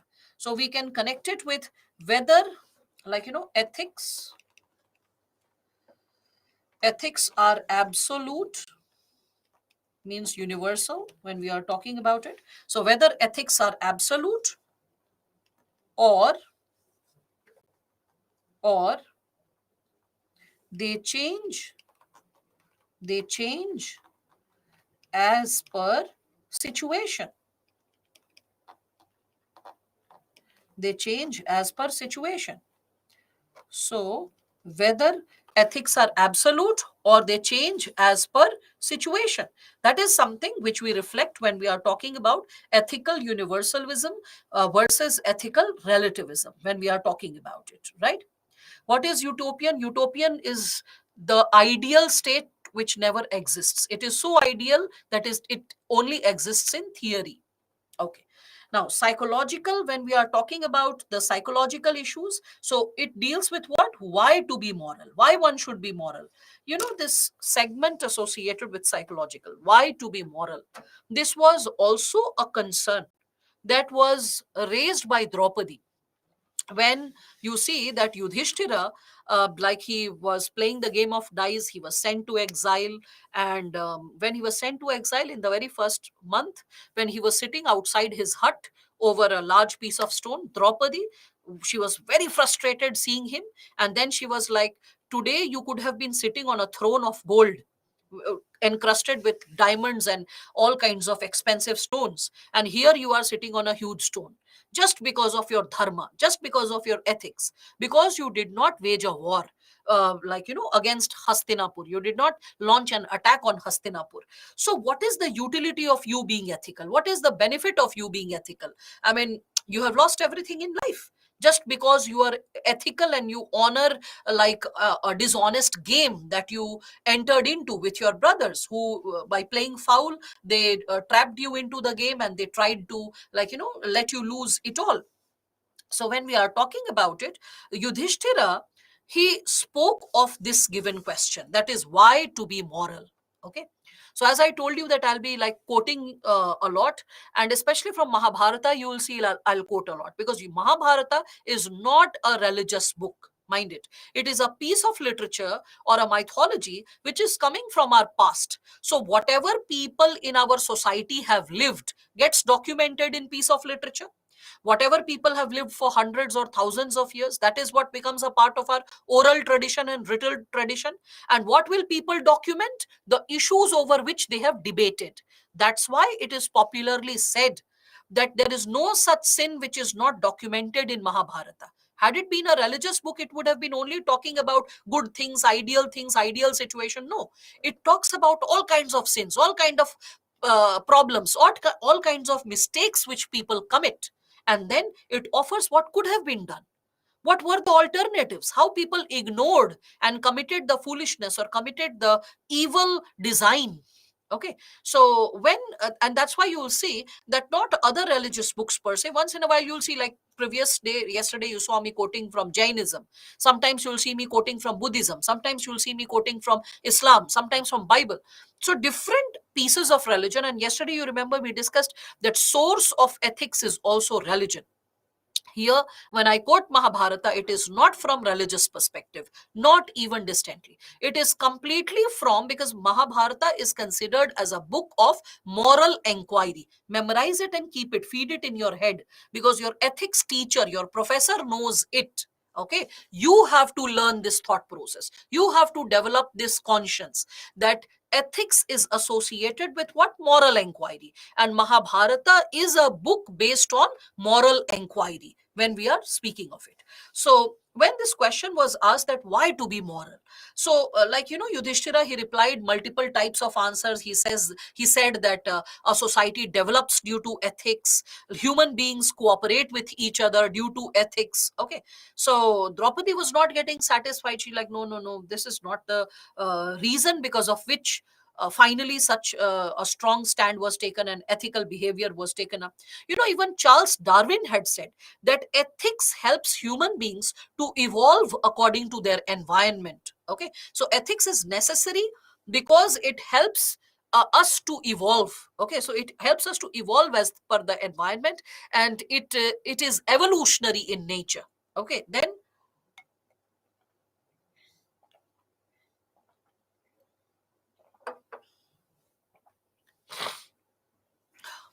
okay, it is ethics because of which you people are disciplined in the class. It is ethics because of which you will find that a lot of possibilities are conducted continually with a seamless manner, in a seamless manner, right? So when this person like Yudhishthira, who's also called Dharmaraj, and when this question was asked that why are you being ethical, why to be moral, and he says that this is my dharma. And what is dharma? It is coming from the Rig Ved. Okay, it means the law of cosmos. Dharma is coming from the dhri dhatu, or the root word is dhri. Dhri means something which can bear, something which can hold. Dharan karne wala. Okay, something which can hold. So, and the dhri leads to the word dhara also. Dhara means the earth which can maintain balance, something which can hold. Okay, and the dhri and dhara is something which can be associated with this dharma, the idea of dharma that can be associated with duty, moral code of conduct when we are speaking of it. Yes, all of you can quote from all different types of, we can say, texts. You can quote from Mahabharata, from Bible, from Quran, from Jataka tales, from Buddha's life. You can quote from Jainism, completely free when you are like talking about ethics. Anyway, So when like he was further pushed, then Yudhishthir said that I am being ethical because the consequences of not being ethical is quite harsh. A person gets stuck in the cycle of birth and rebirth, and a person can never be liberated. Okay, so Draupadi still was not satisfied. She was like, no, but birth and the possibility of birth and rebirth is motivating you to behave ethically all the time, even in this moment. That's not fair. Then he was like, see, in the absence of ethics, life becomes a total mess. A person can lose self-esteem. There can be high level of dissonance. There can be a high level of dilemma, guilt, remorse. Okay, so Draupadi kept listening, but she was like, no, there has to be something more than that, right? So finally, Yudhishthira said that I am ethical because this is what I am. Now, this is the essence of the entire conversation. I am ethical because this is what I am. This is who I am. What does this sentence hyphenate? This sentence hyphenates that behaving ethically is the most natural thing that comes to human beings. Remember that example which I gave you yesterday associated with dog, right? That a dog is chasing a person, and when you enter the movie hall late, you are like, ah, don't bite, don't bite. And the moment you know that this person has been a molester, you're like, oh, just take a good bite, right? So when we are talking about it, this is what was hyphenated by Yudhishthira. When he said that I am ethical because this is who I am, it hyphenated this basic principle, this basic concept, that why are human beings moral? Human beings are moral because that's the most natural way for them to exist. That happens to them naturally, effortlessly. A little child effortlessly is honest. Like, if you don't corrupt the child's mindset, you'll see that on an average, a young child, if is in a very honest, pristine environment where parents are very honest, environment is very transparent, you'll see the child will have no filters. The child will say and behave as per his or her thought and perception.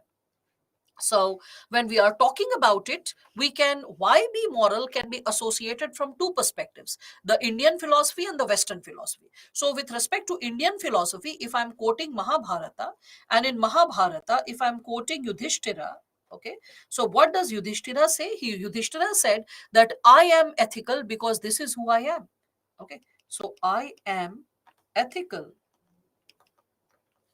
because this is who I am. This is who I am. What does this concept lead us to? This is leading us to the idea that behaving ethically is very natural for human beings. Okay, so behaving ethically is natural for human beings. Is natural for human beings, right? So this is what we can connect with, that behaving ethical is very natural for human beings. That's something which we all can understand. The similar example can be picked from Ramakrishna Paramhansa's life. So every day he used to meditate under a tree, and for past few days a scorpion was trying to make its nest over there. So he used to go and he used to remove the scorpion and sit down, and meanwhile the scorpion used to bite him. So Vivekananda saw, and he saw that he said that, Guruji, why do you touch that scorpion? Why don't you kill it? Because this is your place of meditation. The scorpion is like here. So you should avoid such a situation by touching it. You should just kill it, eliminate it. To which he said, the scorpion is behaving as per its nature. I am behaving as per my nature. So, as a human being, my nature is to exercise compassion, love, kindness towards others. So, being ethical comes naturally to human beings. Whereas the basic nature of the scorpion is to bite, is to hit back. So, that it is performing its nature. Okay. So, when we are talking about being ethical comes naturally to human beings, that is how you can understand. To which Yudhishthir also gave a very important quotation. Probably you can quote this also in the exam, that without dharma, the whole world, without dharma, the whole world, the whole world would sink. Probably I should avoid writing over here. Wait, I'll take another page. because there's such a beautiful quotation. I want all of you to reflect upon it separately.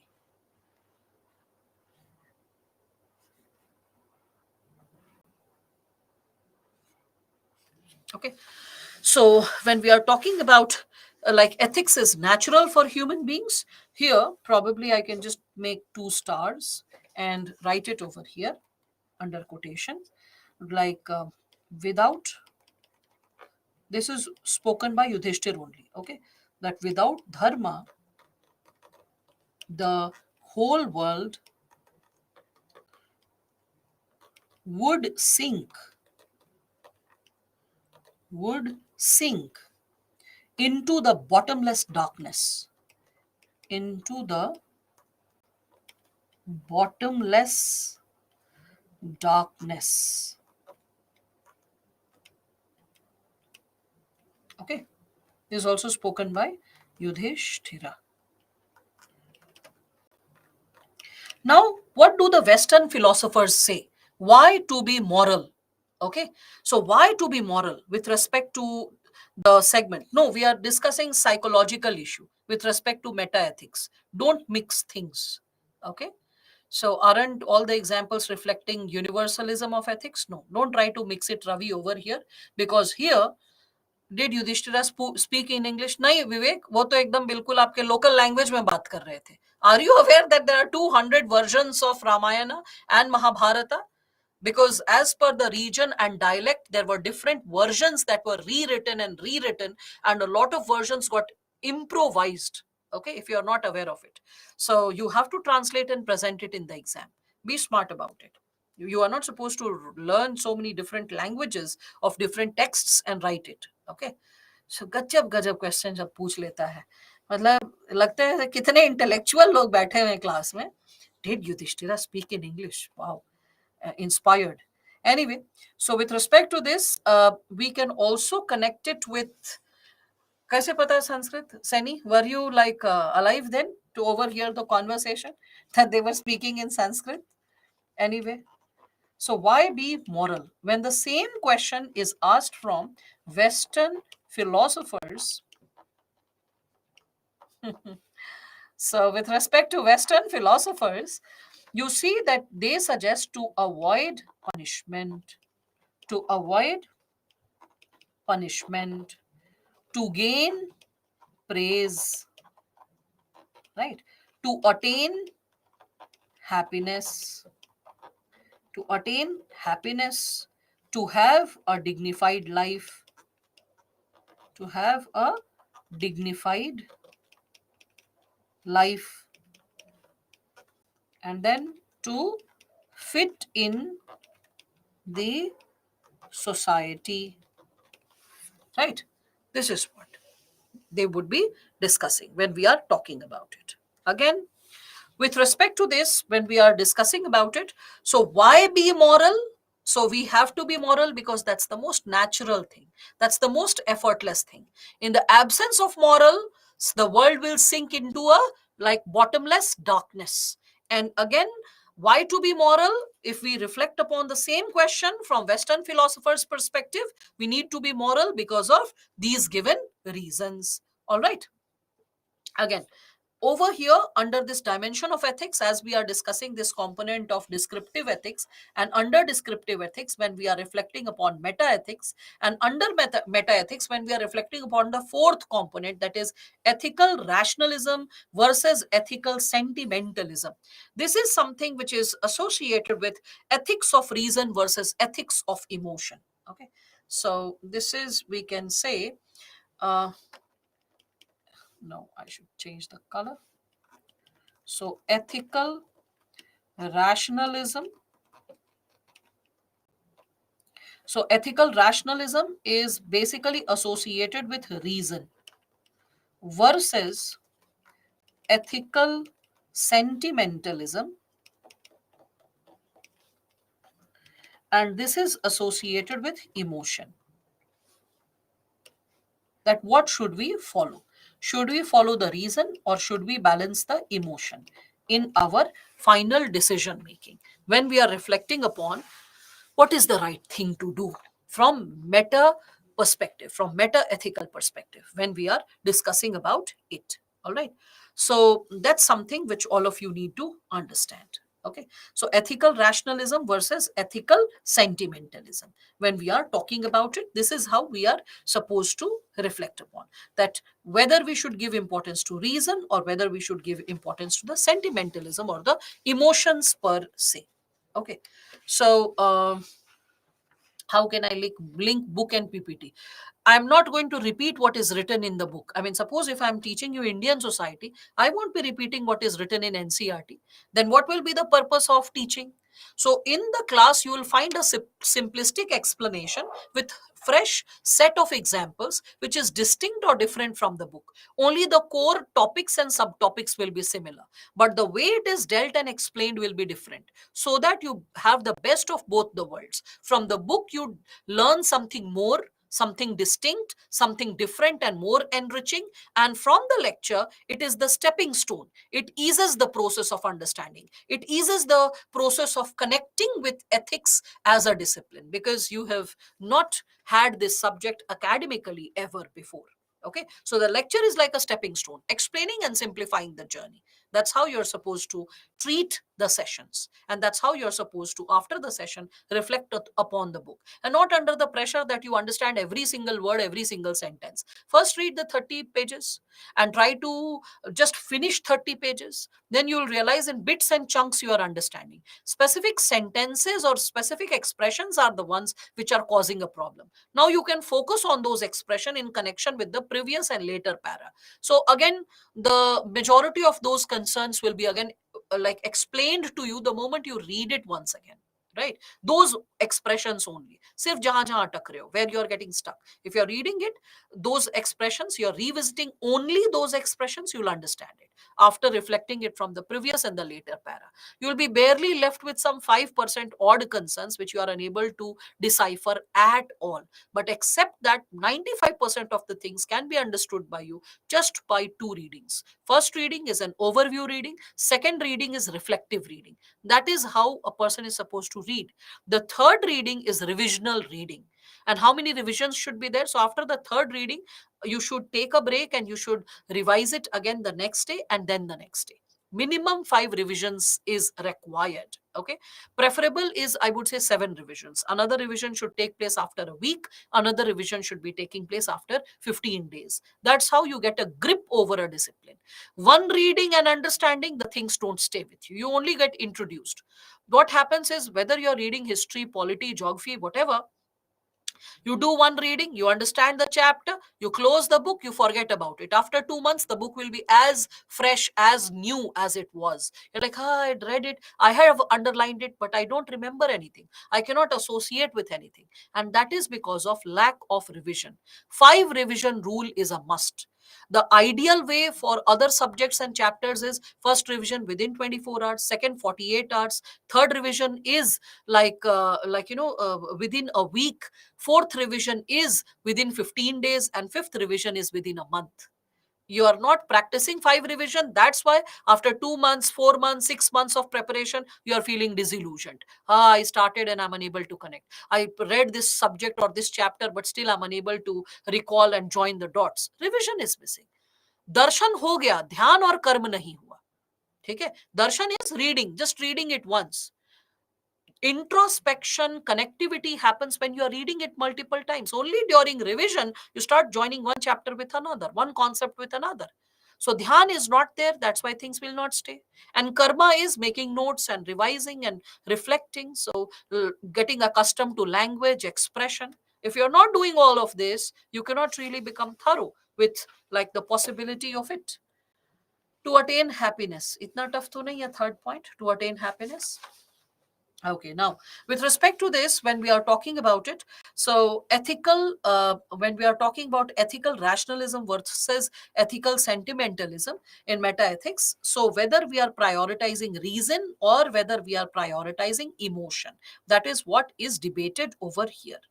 So, ma'am, why Swami Vivekanand remembered after one reading? Because of wholesome meditative existence, and that is not practiced by majority of the people. When I really read slowly, things stay with me. It is because I am, like, not just reading, I'm also mincing the words. So that's there. And even more profound levels of reading, I have seen people do that. Okay. And that method also gets evolved when your baseline is clear. Suppose you know the constitution and you are reading DD Basu. So when you know the constitution in DD Basu, you are mincing the analysis part, so you'll remember what is written. So when you're reflective, analytical, focused in the moment, it will stay, right? So that's what. Anyway, so divinity books are easy to grasp. That ways, ethics should be the easiest paper because divinity deals with all kinds of philosophy. So divinity books are easy to grasp. Only that person can say so who has never read such books. Okay, from darshan dhyan karma perspective, because even I take a lot of time to interpret the finer lines and undercurrents of such books. They are not what they seem to be superfluously. Anyway, so when we are discussing about this given dimension, we all can see that ethical rationalism versus ethical sentimentalism is pertaining to reason versus emotion. Now we have to reflect upon this dimension under normative segment. I was saying that we have teleological, deontological, and virtue ethics. Okay, now with respect to descriptive ethics, I have already discussed meta ethics. Now, so teleological, deontological, when we are talking about it, and virtue ethics. So here, let us move ahead with respect to this area. Maybe I can just take another slide and I can explain. So with let's say normative ethics, and under normative ethics, we can draw three sub dimensions. First is deontological. There are three schools of thought under normative ethics. So deontological, then we can say teleological, and then we can say virtue ethics. Under the segment of, like, let's say deontological, we all also can call it non-consequential. Just a second. So it can also be called non-consequential ethics. Okay, or it is also called means based approach. Means based approach, right? Now, non consequential or means based approach, what does it mean? That for deontological, these individuals, they focus more on duty. That duty or the approach should be correct, should be correct, and more important than the goal. So rather than focusing on the goal, rather than focusing on the end, one should focus more on the duty or the approach. This is something which is more important when we are talking about it. Okay. So, for example, why do we criticize Yudhishthira when he said that Ashwathama, when he shouted Ashwathama, and then he said that elephant or human being? He said it very, like, in a flat tone, in a very normal voice, and then he said, is dead. So, what was heard to Dronacharya was Ashwathama is dead. And he had said that if my son dies, I'll quit upon the war. And that is when everyone realized that the Guru cannot be defeated, they plotted this. And after he heard that Ashwathama is dead, he just quit upon the war. He left his weapons, right? Now, do we call Dharmaraj as Dharmaraj after listening to this incident? Do we say that this kind of act performed by Yudhishthira was guided by, like, ethics? No, not really. We do not consider this as an ethical behavior because he was aware of his intention. He was aware.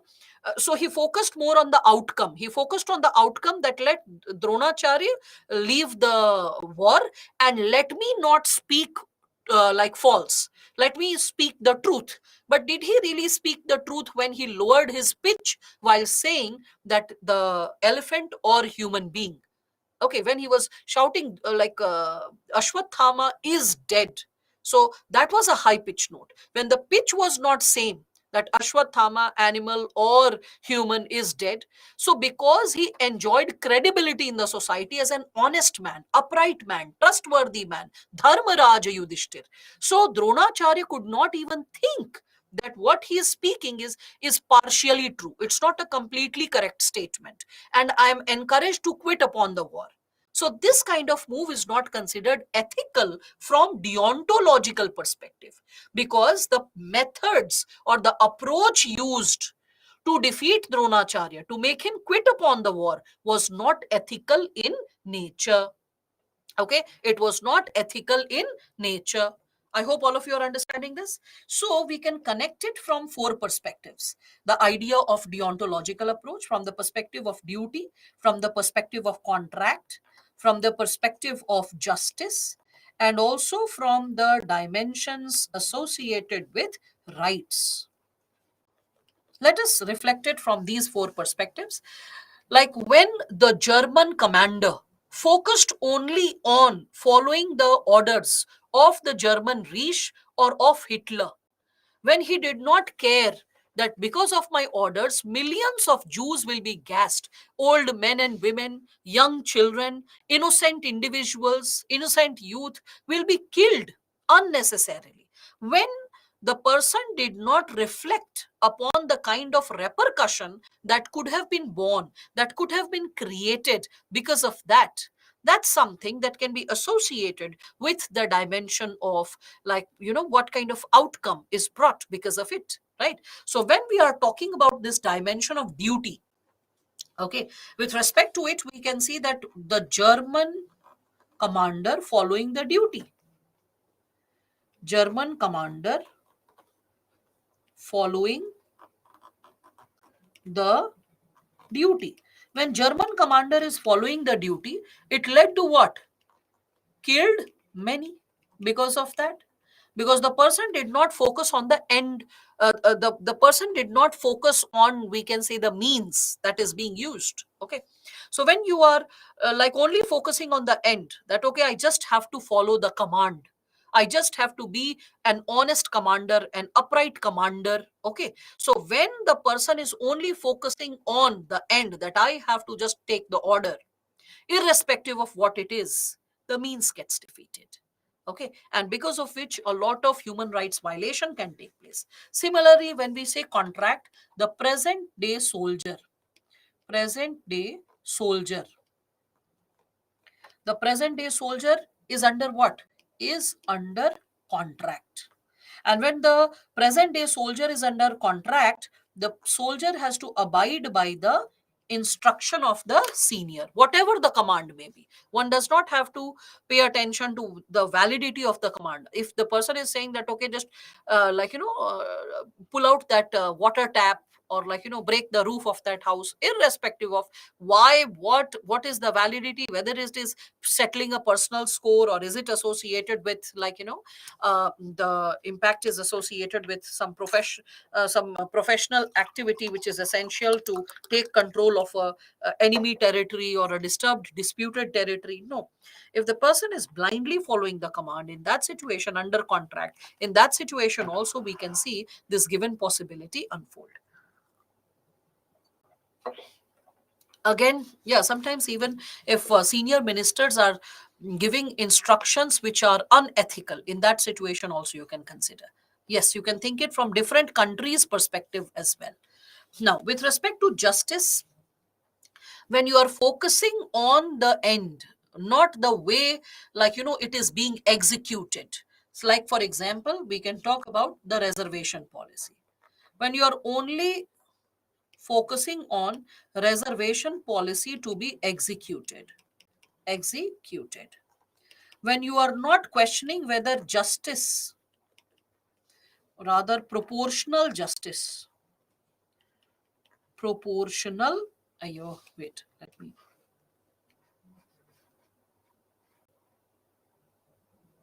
okay, so whether proportional justice is exercised due to the reservation policy or not, that is not, paid attention, then in that situation we can see that the very possibility of exercising justice can fail. Like if someone is not able to understand that, like let's say the reservation policy, if it is extended to the scheduled caste, that is, it is extended to the scheduled caste among Sikhs, amongst Buddhists, in the similar manner it should be extended to the Dalits, like amongst Muslims, Dalits amongst Christians. Then only it will be inclusive and justified if that principle is not taken care of, or the principle that, like let's say someone has benefited from reservation policy for 3 generations, and in the same exam there are contestants who are like applying for reservation, and they are the first generation learners, like parents are poor peasants or cobbler or something like that, and the first generation learner has been able to reach to that level. So in that situation, the intensity of vulnerability is not calculated, that who deserves it first and who deserves it all the more. So let us prioritize those students first, and the ones who have benefited it for at least 2 to 3 generations later. So when this kind of reform approach is not like there, so in the absence of the reform approach, when reforms are not there, okay, so in the absence of reform approach, justice is compromised. So what are you focusing? You're focusing only on, okay, this is the reservation policy, let us execute. But what is the purpose of it and how is it executed? When you are not questioning, okay, the final ultimate goal, can we really achieve it? Can we really experience it per se? Okay, again, with respect to it, when we are talking about rights, with respect to rights, all of you are aware of freedom of speech. So when we speak of freedom of speech, suppose freedom of speech, when we are talking about it, and someone says that let me exercise my freedom of speech like completely, and under the freedom of speech, if someone is making, like let us say, hate speech, and due to the hate speech, if the person is causing riots, in that situation we can again see the failure occur. So, what is the failure? You are focusing more on the possibility of, you're focusing more on the possibility of exercising your rights. You are like, this is my goal, this is the right that is granted to me, so I shall exercise. But how I should exercise my rights? How far is it legitimate? How far is it justified? How far it is taking care of the rights of other individuals as well? If not taken care of, that will also lead to loss of ethics in the society, that needs to be reflected, that needs to be thought of. All right, so I hope all of you are able to understand this bit. Okay, so with respect to this given dimension, when we are talking about it, when we are talking about this given dimension, we can further move ahead with the dimension of teleological. Well, Jairaj, when you're asking the question that the PM of New Zealand's video, which got viral while dancing as a drunkard, is it ethical when a person is holding a post like that? You know, whenever you're holding a public post, forget about the PM. Let us talk about even an IS officer. Many IS officers raise this question that just because I am an IS officer, don't I have a private life? Don't I have the right to party with my friends? No, not really. Not publicly. I'm being very honest, because you're the friend, philosopher, and guide of the society. You may know how to hold your pegs and quarters, but when the youth, the youngsters are watching you, they may not get inspired that, oh, the person can drink and but can hold one's pegs and quarters and may not topple down or may not behave in an obscene manner or may not hurt others. Majority of the youth cannot think like that. Majority of the youth will lose balance, and majority of the youth will be like, thinking about the possibility that, oh, look, the IS officer can do, then why can't I? So that's why it is considered that it's a 24/7 job. Let not any act of yours be unbecoming of an IS officer. So, unbecoming of an IS officer, let not any behavior be unethical or may not be a poor example for the people. All right, Jairaj. But I hope you are understanding, as you are raising this doubt, that it is falling little out of place compared to what we are discussing. Deontological is what we are discussing. You raised this question, I explained it, but let us get back to what we are dealing with. So, deontological, if you're understanding this, you can then talk about teleological. So teleological is focusing on what? It is focusing on the goal, the consequence. So it is also called consequential or end based approach. Consequential or end based approach.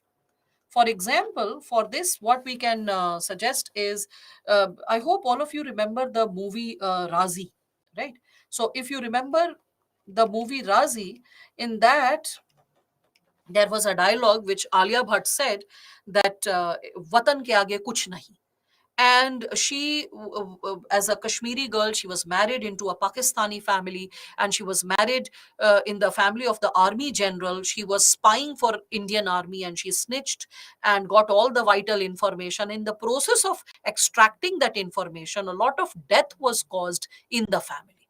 The entire family got devastated, right? So when we are talking about this dimension end based approach, okay, what do we see? We see that when people are motivated by the spirit of nationalism, so what is it considered? It is considered what is good for my nation is good for me, is good for me. This intention, whereby the end is justifying the means. So whatever is the end, that is the means. I do not care what happens to me or how I have to compromise with others' lives or others' existence. If the goal is getting fulfilled, then the means are also justified, whatever is done. It is finally the goals that should be met. Okay, so that's what is deontological approach. Okay, so there are different schools of thought which try to debate and discuss how ethics ought to be perceived. In the similar manner, last but not the least, we can also connect it with virtue ethics. Virtue ethics are associated with, can we say teleological as extremist? No, that won't be fair. See, deontological is Gandhi's approach, where he says that the means are as important as the ends. And teleological is connected with Subhash Chandra Bose's approach, that it is the end that makes a lot of difference.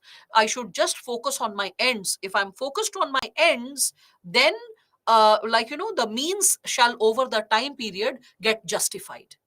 So, saying that it's an extremist approach will be, I would say, not exercising ethical relativism. We have to be open to the possibility that ethics can be perceived from different perspectives. Can we quote movies? Yes, you can quote movies. You can quote movies based on real life incidents, or you can quote docu-series as well, along with I would say newspaper reports, along with facts given by surveys, reports, or other sources. Okay, but remember, docu-series or movies based on well verified real life incidents. That's also there. Again, with respect to virtue ethics, when we are talking about it, so virtue ethics, what are they? So virtue ethics are based on individual. Okay, so individual based approach. So individual based approach, virtue ethics. Okay, what does that imply? It means that my ideals shape my actions. My ideals shape my actions. As simple as that. Means you do not care for how the world responds. You first believe in a set of ethos or ideals, and accordingly you respond for it. So I can give you an example. There was this IPS officer before COVID, when the CA NRC protests were going on. At that given time period, what happened that this boy, he was posted as a IPS officer in Aligarh. So he saw that the students of AMU, few boys, they got really triggered and they were about to resort to physical violence. Okay. So when he saw that they are about to like damage some property and government property and going to resort to violence, what he did was he took the microphone and he announced this. He said that, listen, I understand your anger and sense of dissatisfaction. I understand that you have the right to protest and your right to raise your voice. But just listen to me for 2 minutes. And after that, you can choose how you want to behave. The first thing is that I have been a student of JNU. So I know that how important it is in democracy to register all kinds of opinions, even the opinions which are dissenting in nature, even the opinions which are healthy for the democracy, even the opinions where the aspirations of a given like let's say community can be different from the law or the methods which are getting executed. It is right of all communities and all human beings to protest against things which they do not approve of on legal or ethical grants. So what you are doing is perfectly fine, perfectly democratic, and the police is supposed to protect and propagate democracy. We are supposed to protect your rights. We are supposed to protect that other peoples don't harm you or hurt you while you are protesting. No, like person is motivated by some political intention and harms you and hurts you. You have the right to protest and you are able to protest peacefully. So we are not against you, we are standing for you. But the moment you resort to violence, the police will have to come to action, because it also has another duty to maintain law and order at all times in the society. If you break the law and order and the peace and harmony of the society, we will have to sack you up, send you to the jail, register an FIR, and then your career will get affected, your parents will get affected. Moreover, most importantly, the issue for which you are protesting, that will get submerged, that will get suppressed, that will get lost in the tide of all these arrests and all these kind of frictions and movements. So you have to make the wise choice. Do you want to take some physical action and some immediate kind of anger which has a physical manifestation, or do you want to continue protesting sensibly and peacefully? The choice is yours. So, what was it that was motivating the individual? What was it? The individual was motivated by his values and ideals. That's virtue ethics. His values and ideals, which he had studied from the constitution, from the democracy, and he had seen it being practiced in his educational institution, how important it is to protest and how protesters ought to be treated under law, as well as how protesters ought to be treated when they are coming up with their opinions and their insights. All right, I hope all of you are understanding that. So our ideals, our personal virtues, our personal thought process also impacts the way we react to a situation. And just few months later, when COVID happened, do you remember, there was an IS officer in Northeast, a marriage ceremony was going on, he entered the ceremony and he started hitting the bridegroom's parents, the elderly couple. He started hitting them, beating them. How dare all of you congregate? There are ways in which a person needs to stop such action. You cannot resort to violence, and that to physical beating, right? So that was highly criticized. So the kind of virtues that we hold, it impacts our action. That is what virtue ethics talks about. All right, I hope all of you are able to understand that. So this is what like we imply to say when we are talking about it. So in teleological, end is ethically justified, but not deontological. Yes, exactly. In deontological, you focus on methods, means. In teleological, you focus on ends. So in teleological, you are only focusing on ends, howsoever you attain the goal, howsoever you attain the end. Whereas in deontological, you focus on the ways, the means, more than the ends. Okay, that's how you're supposed to explain it. All right. Ma'am can I write the same definition of nationalism? No, no, no, nationalism का ये definition है ही नहीं. Nationalism जो है ना, अगर आप इसको पढ़ना चाहें तो Rabindranath Tagore's article is there on nationalism. Nationalism can have a narrow meaning as well as a broader meaning, a benevolent meaning. In its benevolent meaning, nationalism gets closer to patriotism. But in narrow definition of nationalism, it can lead to mob lynching, it can lead to a faulty interpretation of nationalism, whereby you are connecting it to one specific community and denying other communities, on the basis of which you can exercise superiority, violence, coercion towards other communities. So you need to know these technical terms completely and thoroughly before being able to use it. Globalization, broader meaning, when Indian society would be taught at that time, learn the broader meaning of globalization. Right now, this is not the time to discuss globalization. All right. I hope all of you are understanding. So let's take a break and let's be back again.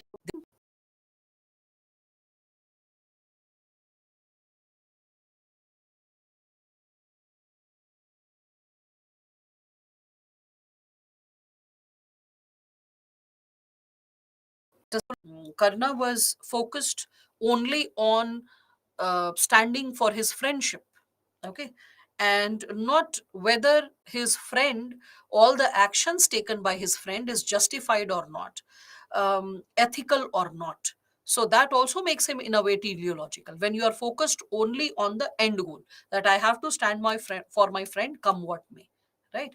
Whereas like a deontologist will focus on the means more than the ends. And similarly with Krishna, you'll find that means and ends in certain situations Krishna behaves in a manner that he is a deontologist, and in certain situations he is behaving as if he's a teleologist. So that's how you can connect with this given dimension. All right. So Krishna did everything as required to establish dharma. Yeah, that's also there. But initially, he tried the deontological methods. Like he offered the choice to Duryodhan, that just give us 5 villages and we shall not wage a war.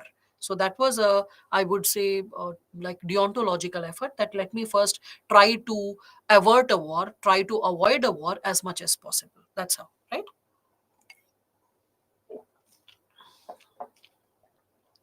So, when we are further moving ahead with respect to this, um, among all the 3 types, which is the best policy? In ethics, there is nothing like best, Sachin. Always remember that. There is always the possibility of relativity ruling in ethics when we are talking about it. So, um, what they are just prescribing me to take classes while I just want to know about this optional. Anshika, this is not an optional. This is like GS paper 4 that we are studying. We are studying about ethics GS paper 4, and we are dealing with the first chapter. And in the first chapter, we are about to start with another subsegment, that is ethics in public and private relation, right? So I hope that's clear. First and foremost, there's this not an optional class, and rather it is a blend of 5 subjects, as I discussed it yesterday. So, so how come this question? Okay, fine. Now, with respect to this, how do you connect with such examples? Reading and thinking, both. Okay, so read, contemplate, get a wholesome understanding of what is happening in and around us, and then connect it with what ought to be there. Okay, so that's what. Now, anyway, ethics in public and private relation, when we are talking about it, so you all are aware of this basic fact when we are talking about it, that human beings are social animals, right? So, human beings, because they are social animals, that's why it is important for human beings to, we can consider be associated with interactions, create human relations, create human relations. And that is why it is important for us to understand this. Ethics in public and private relation is an outcome of human beings being social animals. And the human relations will be of 2 types. We all can understand that. Private relation, which will be associated with family and friends, right? And when we are talking about public relation, that will be associated with the different domains of existence that we have. It can be political, it can be professional, it can be like social, it can be international, all different ways in which we can connect, right? So we can also see that the overall well-being of an individual overall well-being of an individual depends on social social relations, right? That's one thing which all of us are aware of. Again, we are aware of the fact that the standard of life also depends on, we can consider ethics, the economic determinants of life, the political determinants of life, right? So it also depends on ethics that we are exposed to, right? So even Gandhiji had said that the value of our work is in the values that are guiding our work. The same quotation connected to deontological thought process, that the value or the importance of our work lies in the values which are guiding our work, which is behind our work. Okay. So when we are speaking of ethics in public and private relation, and when we are talking about it is associated with overall well-being, it is setting the standards associated with life. Okay, so we can just connect it with respect to the given dimensions. So ethics in private relation, when we are talking about it per se, so with respect to it, when we are discussing regarding this segment, maybe I can just add a slide first and then discuss about this segment later. So first and foremost, ethics in private relation, ethics in private relation, when we are discussing this given segment. To substantiate this segment of ethics in private relation, first and foremost, I can quote a Harvard University study. Harvard University study, which is also considered as the longest study in human history, okay, so far. So it is the adult, just a second. The name of the study is Adult Development.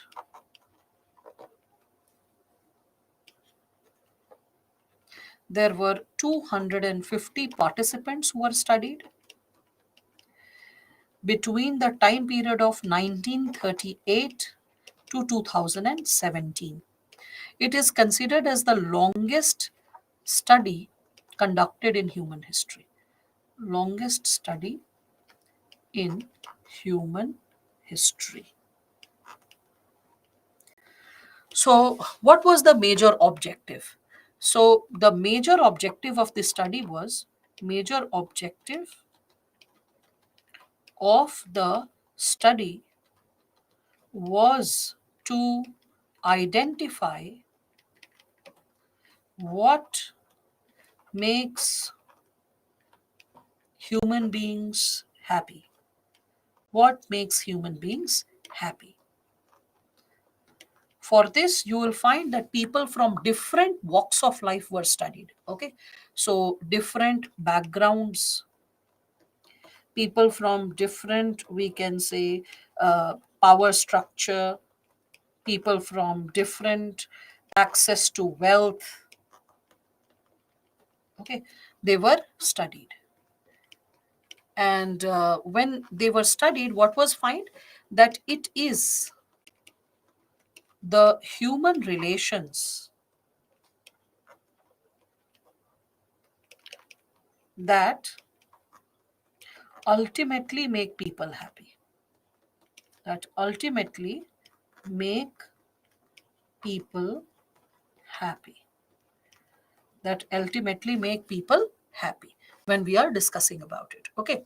So the relationships that we are talking about it, Goodreads, Nihar, don't worry. Later on, as you are evolving, for example, if I were you, I would have tried to search quotations on ethics. What is ethics? Good ethics, something like that. Okay. Values, importance of values, quotes like that. Okay. Tomorrow, like if we'll be stepping into the name of thinkers, so with respect to thinkers, again, you'll be getting exposed to the given possibility. So it is the human relations that ultimately make people happy when we are discussing about it. So when we are discussing that it is ultimately like the human relations that is making people happy, that is fulfilling their desires, we can also connect it with, like, let us consider the daily wage laborers. The daily wage laborers, they seem to be the happiest people. Happiest people. So, lack of concern about present, oh, sorry, of future, lack of concern for future and living in the present also makes us happy. Living in the present makes us happy. Again, it was studied with respect to the soldiers who were posted in like border areas and soldiers who were posted in peace areas. So generally you will expect peace that soldiers in a war or conflict zone or in a like border area will be more strained, and soldiers in a peace area will be relatively relaxed staying with their family. But the reverse was observed. Soldiers living in the war area or strained area were enjoying life on a day to day basis because they did not know whether they will be able to see the next day's morning sun. So they were trying to live to the fullest the given day that they were exposed to. Whereas the soldiers who were, when we are speaking of this, the soldiers who were associated with, we can say, who were like not associated with this given scenario of the war, when we are discussing about it, the soldiers who were living with their families peacefully, they were dragged into petty politics, into petty comparisons with the relatives, who has what, who's traveling where, who's purchasing what. So they were relatively more dissatisfied and more gruntled. Okay, so that is something where which we all can connect with this given scenario. I cannot write in chota font, Sarashti. Please keep the advice to yourself for the simple reason the board on which I'm writing in morning, I have this big board. But right now, what I'm writing is like this little board. So my handwriting cannot go chew, chew, chew. It has to be like little proper so that you are able to read the handwriting. Otherwise, you will be the people who will be complaining, we cannot understand the handwriting. There's a limit to which I can shrink the size of my handwriting because the writing instrument is just this much. If I just pick it this much, okay, this is the space in which I'm writing. So considering the logistic issues, you can just consider writing in thinner font. When you are taking a printout, it will be flimsy. It will, because the morning student said, ma'am, please use the fatter pen so that it is visible to us when we are taking a printout. So what I'm doing is, there is a reason or logic behind it. Okay, now going ahead with, and thank you for your suggestions, but it was not needed. Now, with respect to this, when we are moving ahead with it, you can also quote Adler. So Adler, he said that every human being has three lives. Okay, well, so every person has three lives.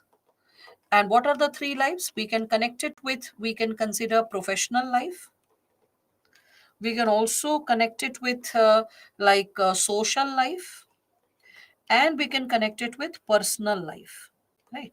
So these are the three segments. Okay, and there has to be a balance. Probably I should change the color. So there has to be a balance between the three when we are talking about it.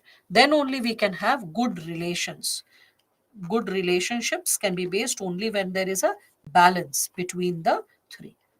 Good relations can be established only in this given scenario. Now, along with Adler, probably I can quote Mahatma Gandhi. Okay, so Gandhiji also spoke of the idea that how relationships can be based on four core principles. So relationships should be based on four core principles. Four core principles. What are the four core principles which holds a relationship? First is respect. Always remember, if there is lack of respect, no relationship can survive. No amount of love, no amount of commitment, promise, signing papers, this, that can hold a relation. Respect is first and foremost. After that, a sense of understanding. So, understanding, whereby you are open to understand the perspective of the other person, open to modify as per the perspective of the other person. Then acceptance, that yes, the other person is different from me in food, in thought, in action, and it's fine to be different. And then appreciation, that wow, the other person is different, so I'm getting an opportunity to see the world from a different perspective. So for maintaining good personal life, personal relationships, he said these are the four core principles which can establish good relationship in our private lives, as well as primarily private lives is what he said, as well as later it can also impact our professional lives. Again, when we are discussing about it, distinctly, we can also, other than Gandhiji's like insight, we can also connect it from the component of personal ethics. So what are personal ethics? So personal ethics will be based on morality plus emotions when it comes to like relationships.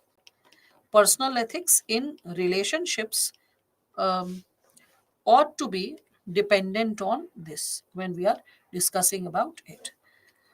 So relationships, okay, and when we are discussing about it, it can be connected to ethics of care.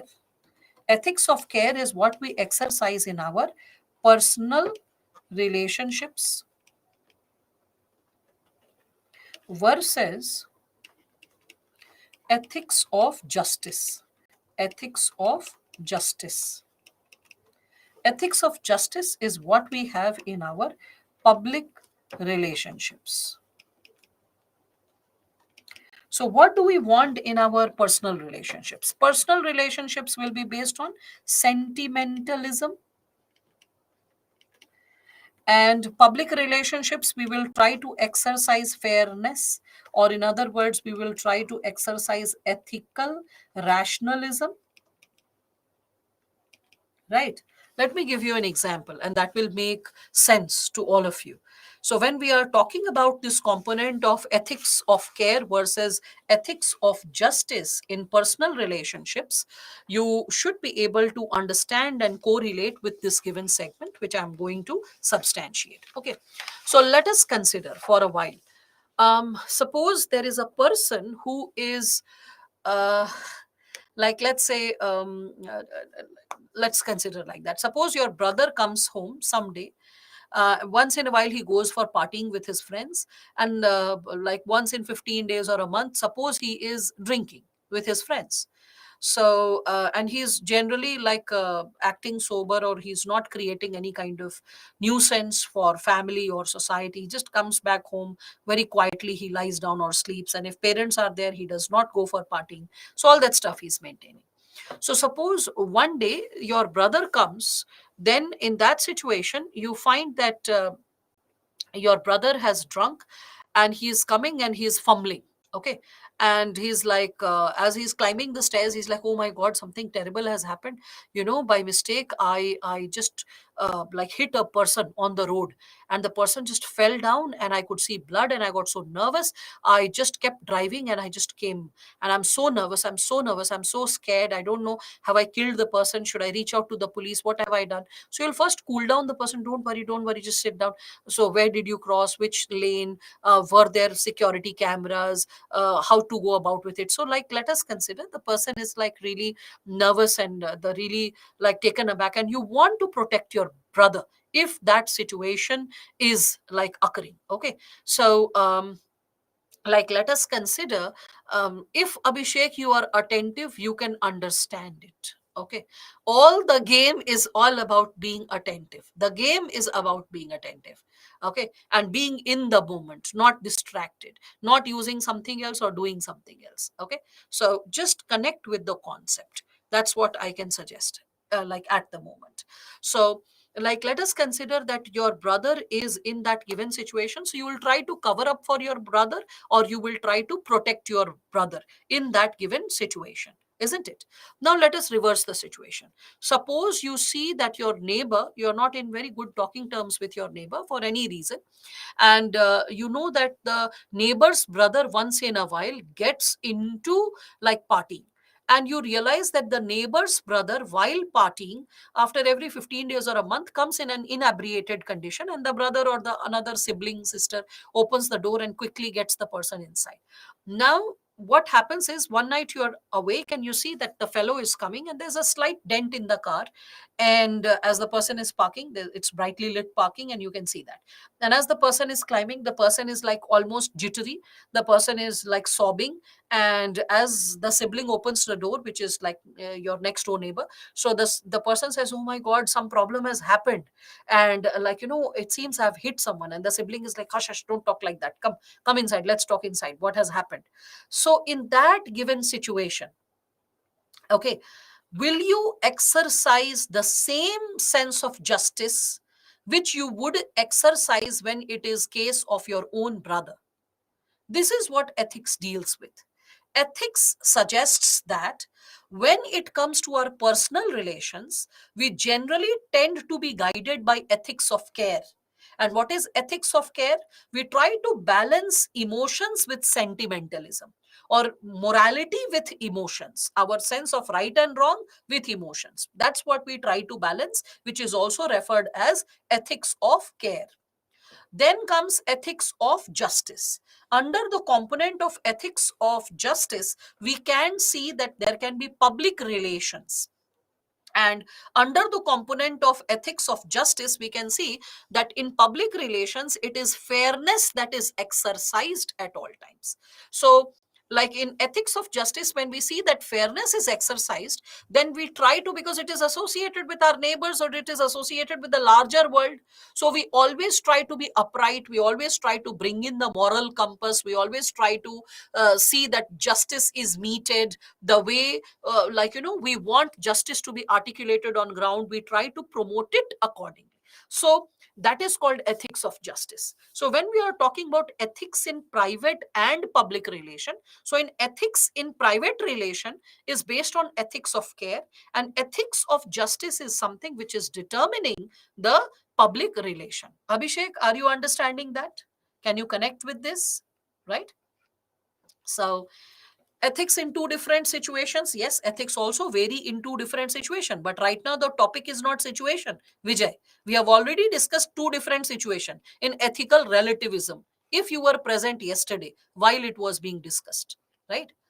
Today we, right now we are discussing ethics in public and private relations. So let us not meander and let our tail turn towards something which has been discussed in the past. Let us bring our attention and just, stick to the present reality and interpret it accordingly, right?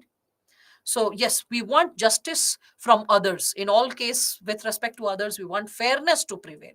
Whereas ethics, when we are talking about it with respect to our present reality in that situation, with respect to our private relations, we want the care to be taken up, right? So, ethics of justice is related to public relation, Ganesh. What would you do? Will you exercise the same justice with your brother as you will exercise it with a random stranger on the street? Your brother getting into a street fight and a stranger getting into a street fight. Will you exercise the same sense of ideal before the police towards your brother as you would have exercised the ideal for a random stranger? For a random stranger, like police ko pakdo pakdo, just get this fellow arrested. He was causing a ruckus on the street. This person was causing a problem of law and order, breach of law and order. And if it is your brother, like, sir, sorry, I mean, this kid is like little erratic, but we'll see to it next time the person is not doing or repeating this problem. That's how we talk. That's what ethics of care versus ethics of justice. Because in personal life, we mix morality and emotion. I think if anyone is attentive, just by reading the keywords and listening to the explanation, a person can understand, isn't it? Yes. So I hope all of you are able to connect with this idea. Is the concept clear? Ethics of care versus ethics of justice. Okay, all right. So that is what, I implied to say in simple language when we are talking about it. So yes, when ethics of care comes, a person tries to act like an adjudicator. That's also there. So with respect to this, and that's why I said that ethics is not tough. All you need to be is attentive, and all you need to be is like connect with the keywords, understand the keywords, understand the explanation, you will be able to absorb it. Then when you read the theory from the book, bit by bit in pieces, it will make sense. Always read the book in a disciplined manner. Tell yourself that I promise that I'll read at least 30 pages in a day, at least, even if you're studying some other subject. Okay, so 10 pages per hour, that is the speed, whether I understand or not, whether I memorize it or not. In the absence of examples, that's why I said lexicon is not a very great book according to me, because lexicon lacks examples. Lexicon lacks multiple critical reflections through examples. That's why it becomes a little dry. And that's why I do not advise lexicon to a beginner student. Never ever. All right. Again, so when you are understanding ethics of care, And when you are understanding ethics of justice, with respect to this, we need to understand that morality, when we are talking about morality and we are connecting it to private relation, morality in private relations, then we can see there is a chicken and egg causation. Chicken and egg causation between the relationship of, we can consider, morality and like private relations. I mean, whether morality comes first or the like private relation, morality leads to private relations, or private relations guide morality, you cannot determine, because sometimes morality will be determining how one ought to behave with one's father, with one's mother, what jokes to crack and what jokes not to crack, what is the basic demeanor to be maintained before, like, one's sibling, elder sibling or younger sibling. So sometimes morality is guiding the private relation, and sometimes it's the private relation which is determining our morality, our behavior with respect to how we are behaving with a specific individual. The relation is determining how we are behaving with a specific individual. Now, with respect to this, I would like to ask from all of you, which relation is more important? Is it the private relation or is it the public relation? Which relation is, like, which relations are to be considered more important according to you? See, both the relations are important, I agree. But I am asking more. So you should learn how to like comprehend statements correctly, isn't it? So that's what is testing comprehension. So more important. Okay. So in this situation, when I appreciate all those students who are coming up with the right answer. So when we are, like, comparing between which relations are more important, always remember in this question it will always be private relations. Though both are important, though both are important, yet private relations are more important. Why private relations are more important? More. Why are they more important? Because these relations or these relationships are formed first. And when they are formed first, our ideals, ethics, values, okay, are established, by private relationships. Okay, so our, like, ideals or ethics or values, they are established by the private relationships. If private relationships are contorted, it will impact the wholesome personality, well-being and growth of a child into an adult.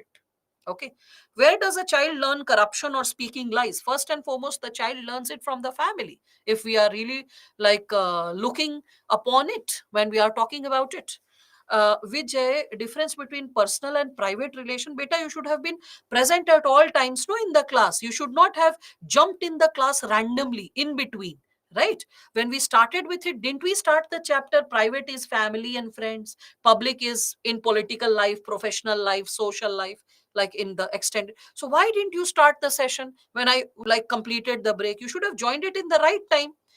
Then you would have avoided such miscellaneous sidey questions. Is a फर्जी question तभी उठता है जब बच्चा discipline नहीं होता है. So please work on your discipline aspect. You know, I can sense and sniff the presence of a child by the nature of the question. Which part of the lecture was attended attentively and at what time the child was lost. Even by the choice of words and the nature of language, I sense that okay, this is, like, the child was little flimsy. I can sense when a concept is tough and it was not perceived, and when I have to explain or repeat it, I can sense that also, that yes, the concept was really tough, there were a lot of loaded jargons, it needs like, better explanation, or I need to revisit the concept once again. So, like, always remember, the way your parents can sense, no, your personality, what you are doing, what kind of authenticity you are maintaining. It's very simple, it's very easy. It's all about being able to sniff through your word. Chicken egg causation, well, Vivek, chicken egg causation literally means anda pehle aaya ki chidiya. Okay, you must have heard that, whether the hen came first or the egg. So you cannot determine which came first, because morality is guiding private relation and private relation is guiding morality. So which one is leading to what cannot be determined, because both are so thickly interdependent. All right. Now, getting back to the statement which I said, okay, when we are discussing about it, okay, so with respect to it, when we are talking about private relations are more important, let me give you the example, not only the possibility which all of you are aware that a child learns corruption from the family. Let me give it to you from one more perspective. You all must be aware of Aurangzeb, right? Everyone knows that Aurangzeb, like when he like annexed to power, when he like climbed up to power, he like put his father in exile, he killed his two brothers. Like Dara Shikoh was seen as the future leader by the common people, by the demos. He was seen as a very sensitive leader, as a very secular leader, but like the entire, like I would say, possibility of history was overturned by the violence exercised by Aurangzeb. That is a fact which everyone knows. Now the thing is, when you read the history of Aurangzeb, it is then that you realize how he became the person who he became. When Aurangzeb was barely 7 years old, okay, this child, he saw that Shah Jahan like revolted against Jahangir. Shah Jahan, to grab power, he revolted against Jahangir because he was also supported by Noor Jahan. And you know the importance of kitchen cabinet and the kind of impact it had in the Mughal rule. So he took the leap of faith, Shah Jahan, he took the leap of faith and he rebelled against Jahangir. And when Jahangir sensed that my son is rebelling against me and he would put me in exile and he would try to grab power, what Jahangir did, he, like, he took control of Dara Shikoh and Aurangzeb, two of the sons of Shah Jahan, and he kept them under his own exile as well as tutelage. He kept them. So young 7-year-old child is seeing that my father is rebelling against my grandfather. He is ready to put my grandfather under exile, and in severe condition there can be violence between my father and grandfather for the sake of power.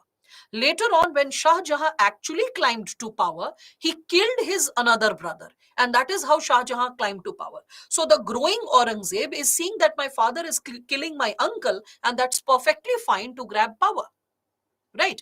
Also, as Aurangzeb was growing up, he was put under strict, like, we can say, training of Islam. So he was thoroughly exposed to Islam. He was taught Quran Sharif and all the other ideals of Islam, and he was a very thorough student. He was also given the instructions of weaponry knowledge.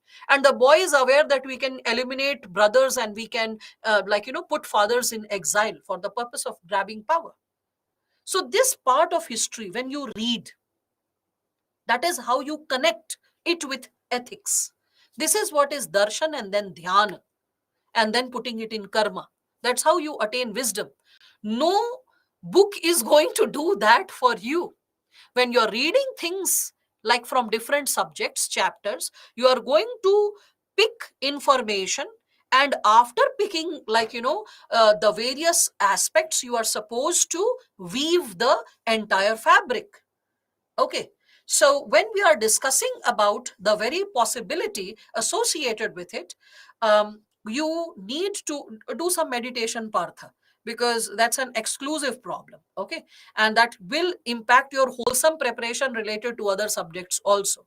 So you have to reflect upon keywords, memorize keywords, listen to the explanation. That's an exclusive problem, let me tell you. And that's not going to keep you vigilant in the long run when we are talking about it. Okay.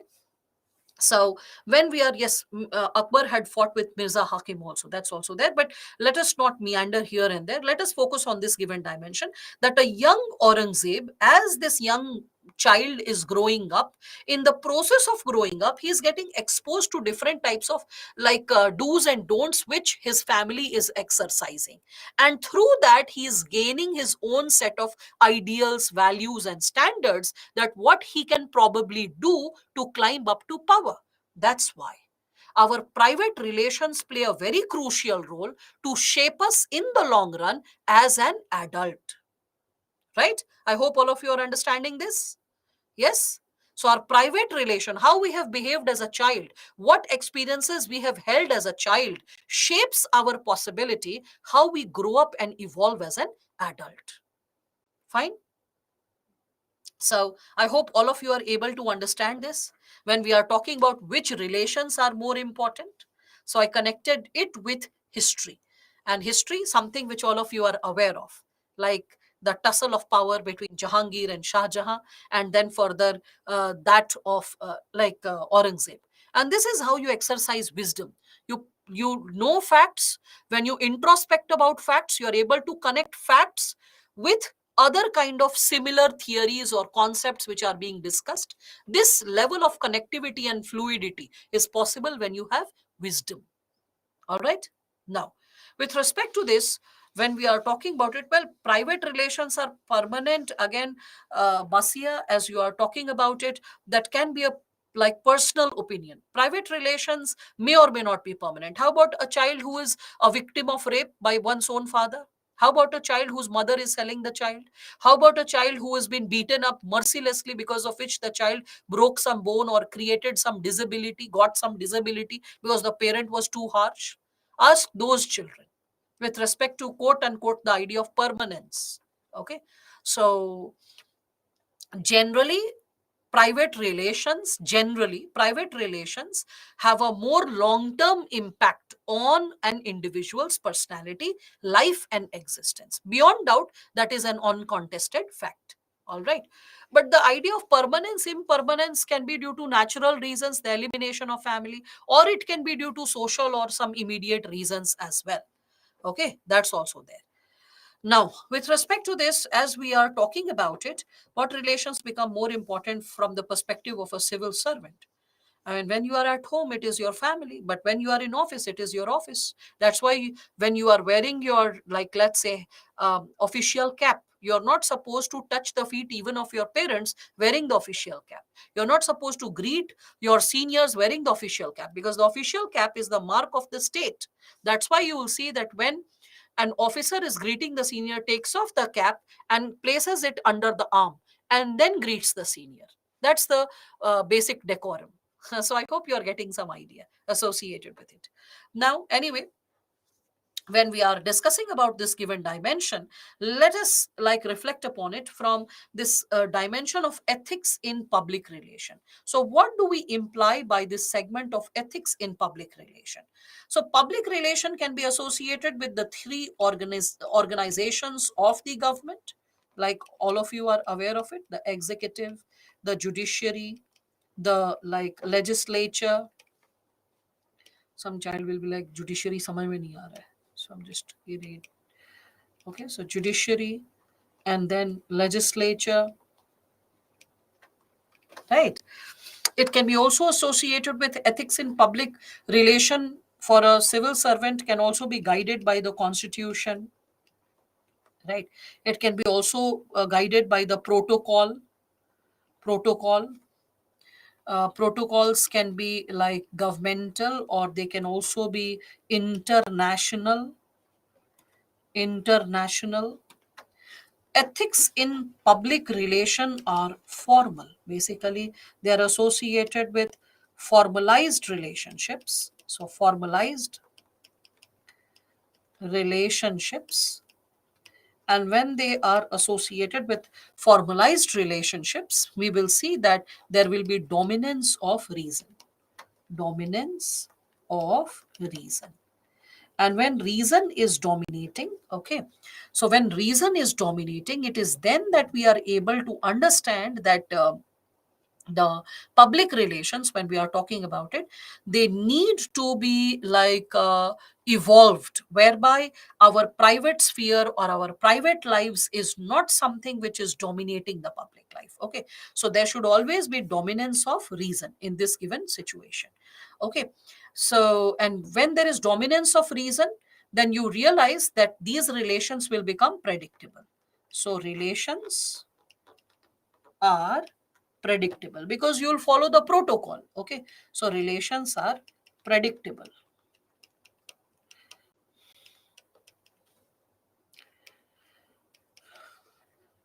Follow the protocol.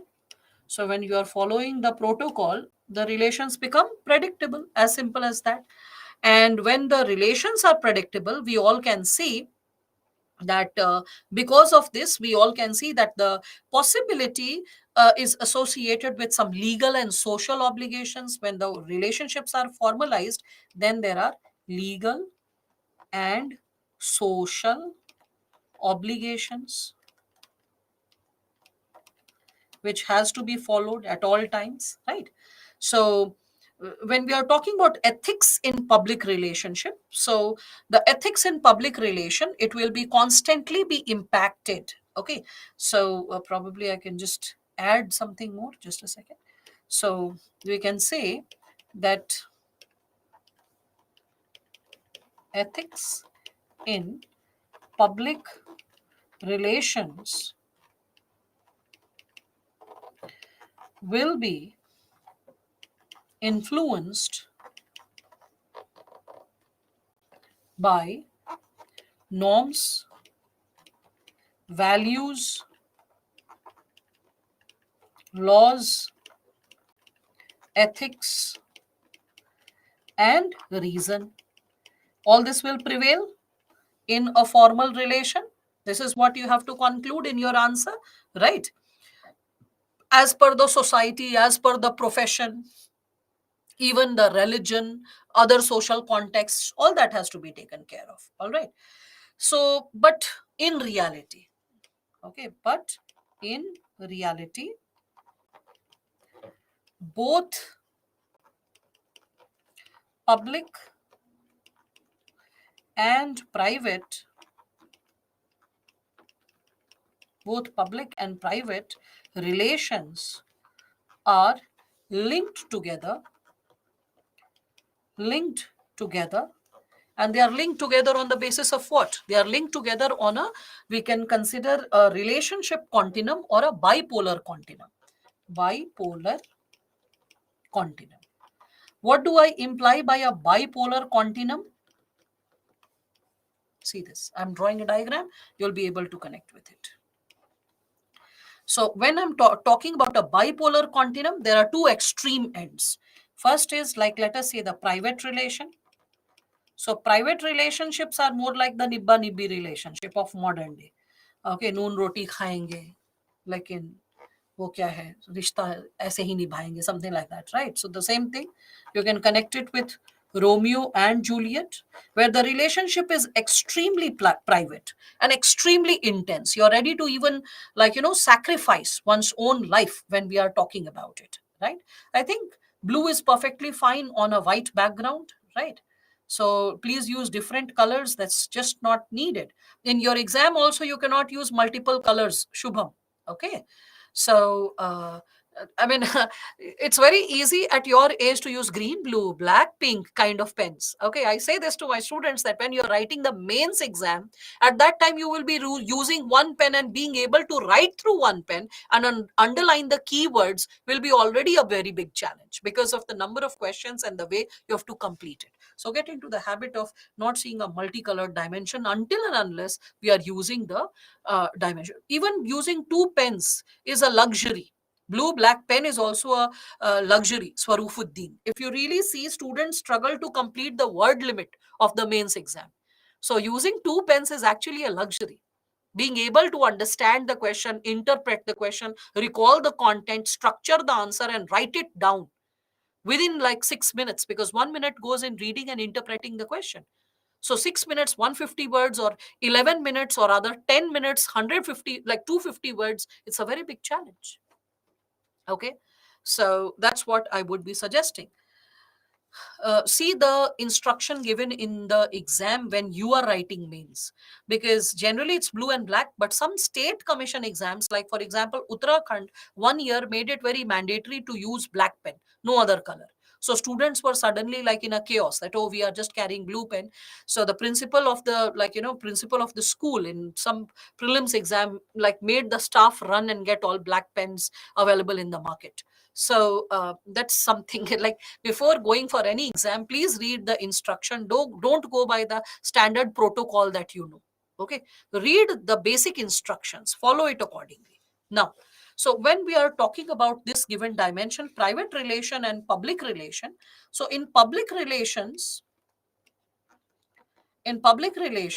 we can see that public relation whereby there is a complete sense of anonymity, okay, and in private relation there is a complete sense of, I would say, integration. What ethical conduct can be made, can make these victimized people come out strong through these ill relations from their childhood?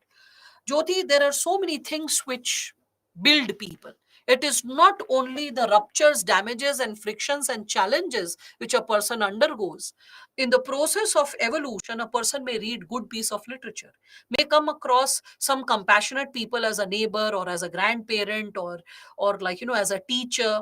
Any person who can nurture the right way to think and reflect upon, and that is how the issue is like taken care of when we are speaking of it. So it's not just one phenomena which is building a child's childhood. There are so many things which simultaneously build the possibility for a childhood. So, ma'am, is the private relationship informal? It is informal. Okay. Private relations are not formal. It is informal. Until and unless a person goes to court of law. And there, if the wife and husband start fighting in the court, the judge will scold them that this is not your four walls of the house. Please behave formally. Okay. Until and unless the person is not in a formal setup, then on an average, a person behaves informally in private relation. So that's what ethical conduct can make these between relation. Okay, fine. Jyoti's doubt has been resolved. Okay, now with respect to this, um, while performing the professional duty, if it is affecting one's private life, yeah, that is something which is generally asked in the case study. I'll show you a case study associated with it, and you will be reflecting upon it in terms of uh, like how to go ahead with deciding in the given situation.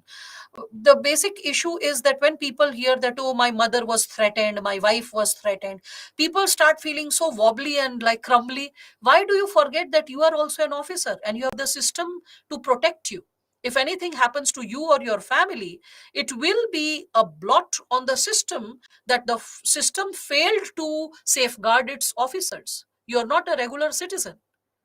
So stop thinking and behaving like a regular citizen, that what if my parents are threatened, my wife is threatened, or my husband is threatened, then what should I do? Should I prioritize private relation or public relation? Oh, in that situation, just prioritize rule of law.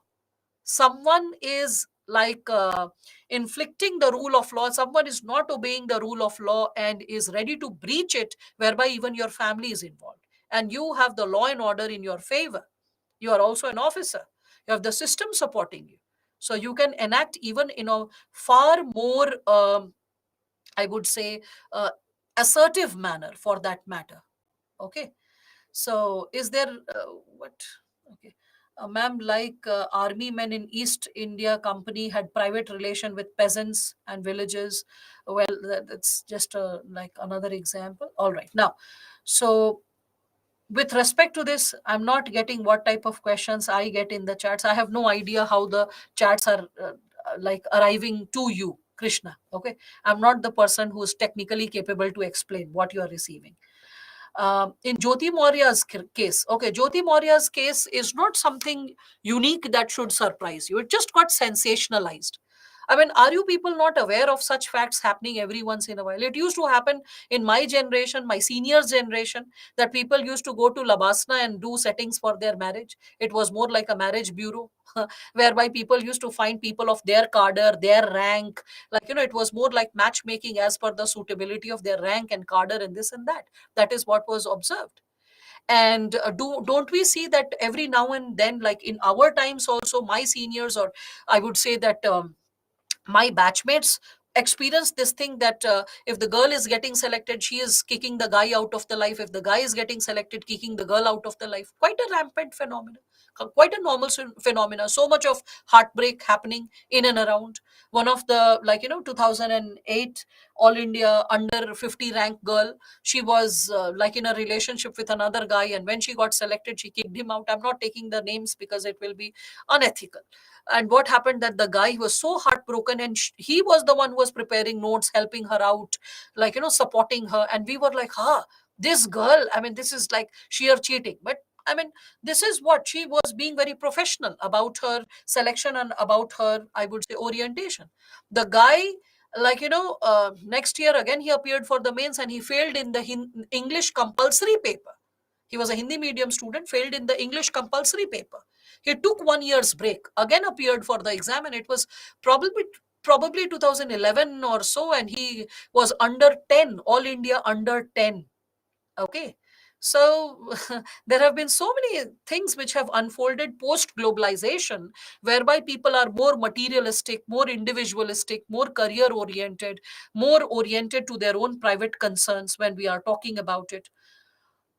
Nihar, with respect to Goodreads, the website I had shared, why did you type the question and evaporate in the thin air? I had shared how to use the website and which kind of quotations should be picked. If you are not attentive at all time, this is what will happen, that when your questions are addressed, when your queries are addressed, you are not listening to it. That's what you can understand. Okay. So you can also see that after, so Jyoti Maria is just a symbolic case. This is something which is unfolding post globalization. It is happening in corporate sector. It is now happening in the in this public sector with respect to civil servants and bureaucrats. People are opportunists, and if the relationships are not rock solid, based on the foundation of respect, harmony, interdependence, adjustments and adaptations, till that time they cannot survive.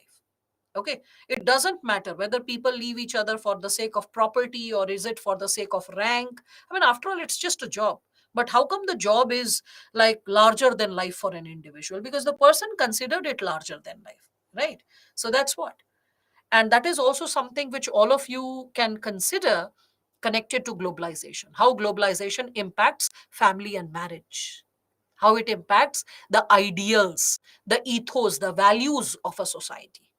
Okay, so globalization will encourage materialism, individualism. With rise in materialism, consumerism, individualism, the ethos of sacrifice, the ethos of harmonizing, the ethos of compromise in private relations will slowly and steadily start fading. The traditional impact of joint family, kinship relations, glorifying marriage as a sacrosanct relationship will start fading. When you start treating it more like a contractual relation, the moment you are through with the contract or the conditions of the contract are not meeting your aspirations, you will call it off. So this is the formal way of reflecting upon a current situation, not gossiping about it. Formal way of connecting it with respect to the GS chapters which are there in the syllabus. Okay. So with respect to this, when we are talking about it, um, I'm unable to understand that, Shubham. I think that none of the students can see each other's chat as far as I can sense. So it's not your concern only, Shubham. You just focus on your question and the explanation that I'm giving. So, how to write mains answers? First, learn the concept and the theory, then get into writing the mains answers. Every once in a while, I'm explaining, like consequences, which I was discussing, no? Positive consequences of ethics. So, how you go ahead with it. So, first and foremost, you talk about relevance of ethics, how it is shaping human life and behavior. I gave 2-3 sentences. Then, positive consequences with respect to individual, society, organization, country, international. Remember all that? So you have the content. A bit of practice reading it, reflecting what needs to be prioritized and written, and then like practicing it is something which can create or reproduce.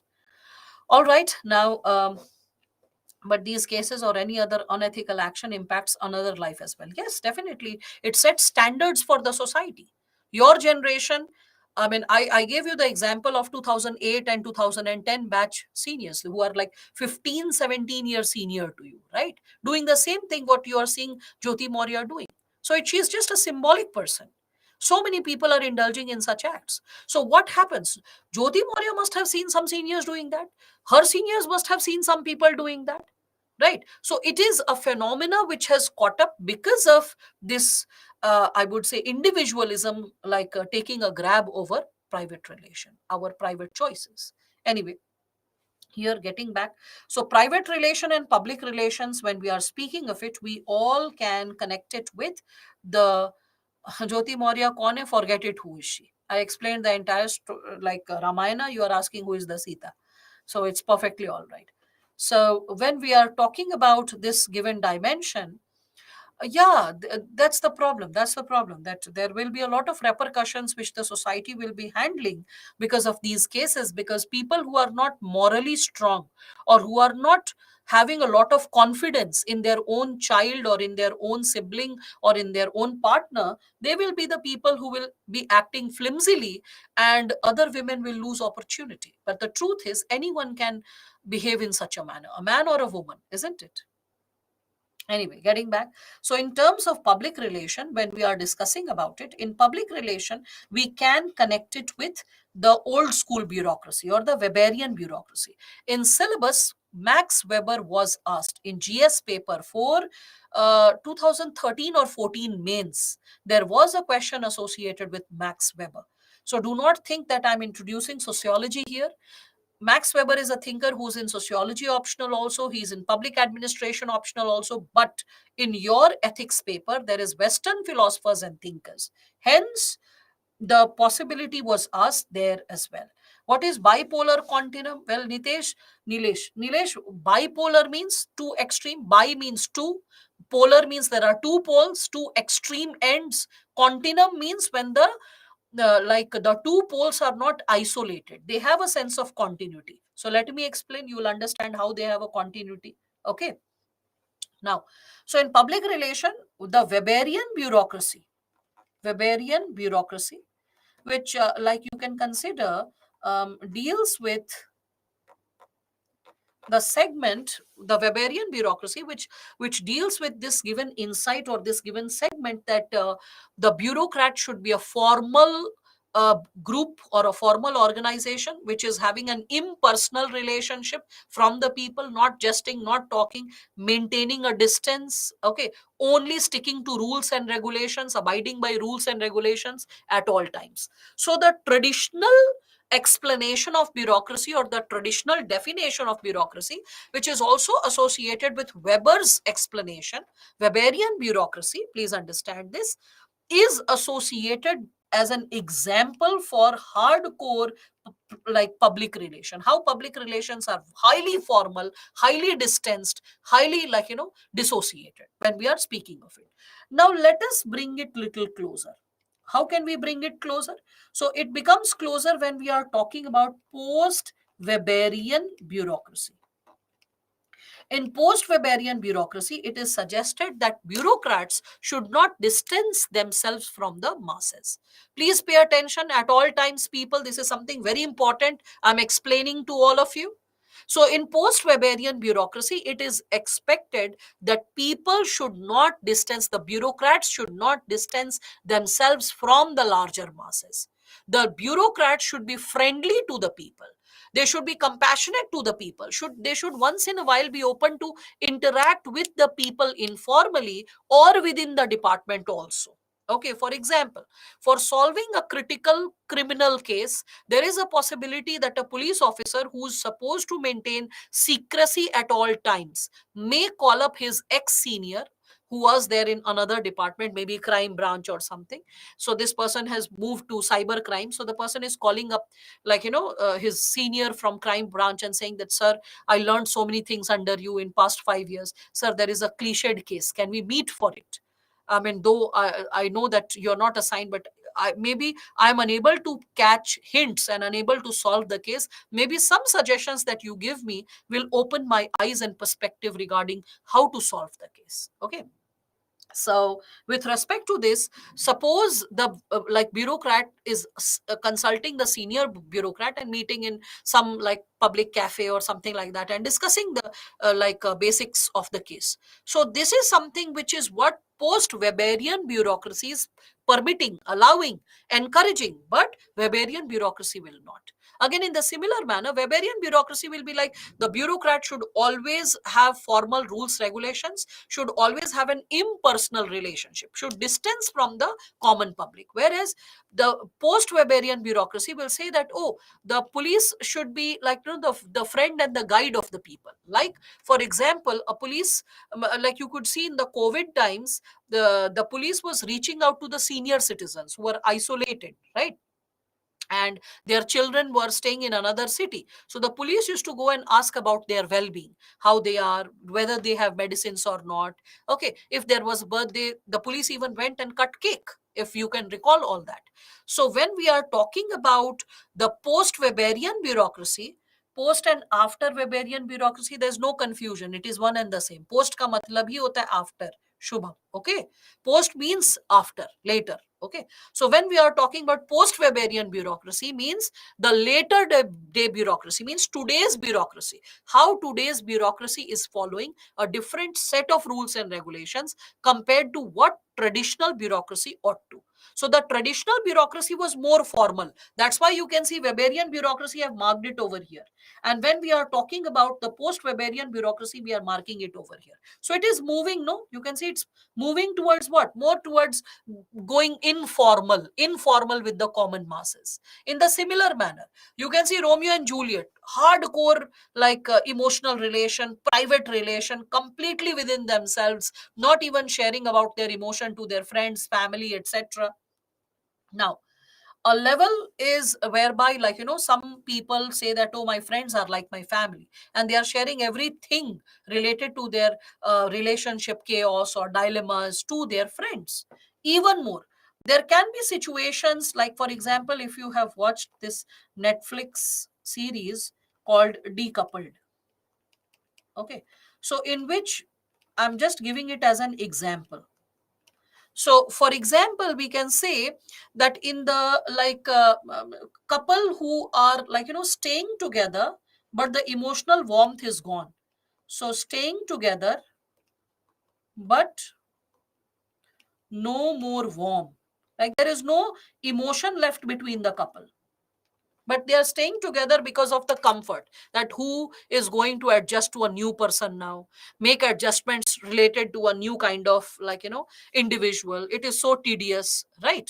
So when we are discussing about this given possibility associated with uh, in Decoupled, what did they show? So they showed that there is a writer, a celebrity author, and he has a huge bungalow and in a plush location of the city, and the wife is also in working in multinational corporation. They have a daughter, and they are through with the relation, they want a divorce, but they, neither of them wants to leave the house. They want to continue living in the same house, under the same roof, the daughter being raised in the same environment. So the only difference that will happen is that the couple can get their own respective partners. They will take two wings of the same house, and they will own two different bedrooms and two different flanks of the same house, because they are so comfortable in the house, and they are so comfortable in the setup, and they want that the daughter is also raised together, and they expect that their partners will be smart enough to understand, okay, even if they are staying together, there's no emotive romantic relationship left between the couple. So that is something which you can talk about when you are talking about private relation moving towards public. Even like in tier 2 towns, or like you can see in little townships, that can happen, that after 10 or 20 years of marriage, or 30 years of marriage, sometimes couples, they hardly are talking to each other, they are hardly being kind or nice to each other. Some people are like, how come they got married and how come they have kids? So they are just living with each other for the sake of adjustment. Like, the wife is cooking the meal, presenting it to the husband is getting salary, giving the money to her, but other than that, there is no emotive connect between them. They are not sharing a happy space, or they are not like cracking a joke or giggling or watching a movie together, or sharing any like we can say private time. They are like, oh, let this person be, and I least care about this person. And the same attitude is with the partner, but they don't want to risk their public image by looking for other partners, right? So in that situation also, the kind of coldness that has entered into the relationship leads that private relation move more towards public. It's more like a formal engagement, formal contractual adjustment, and less of an emotive relation. That's why it is continuum, bipolar continuum. Bipolar, two poles, private, public. And there is a continuity that can happen even in a bus or a train. You can see that people, they travel like, suppose people are traveling in train, they befriend the neighbors, they become friends, they start talking. As they are deboarding the train, they start exchanging numbers, touching, like, the younger boy touching the elder man's feet and seeking blessings. And like, over the time period, they establishing a relation, becoming like, phone pals or pen pals or something like that. So what happened? It started initially as a public relation, but as the boy was deboarding, he started calling him uncle, he started calling him beta, and then they shared about like who are there in the family, what are their ideas, which books have inspired them, what places they have visited. So they share a very candid, like we can say, candid moment and a candid relationship in that train journey. And that exclusivity survives, as maybe when they are visiting each other's towns, they are meeting each other, or maybe sometimes inviting each other to their homes for food or maybe for stay, something like that. So the public relation slowly and steadily started slipping into private relation. That is why it is a continuum. That's why saying that a completely public and completely private relation exists, it's not like that in society. That's why I said in reality they both are linked together. Public and private relation are linked together by a continuum. Okay. So, distinguishing the two nowadays, especially in the era of globalization, has become too tough. It is too vague or ambiguous to distinguish the two in watertight compartments. Probably I should write it down that in the era of globalization,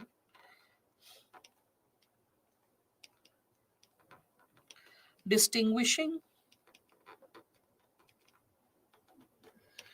the two in watertight compartments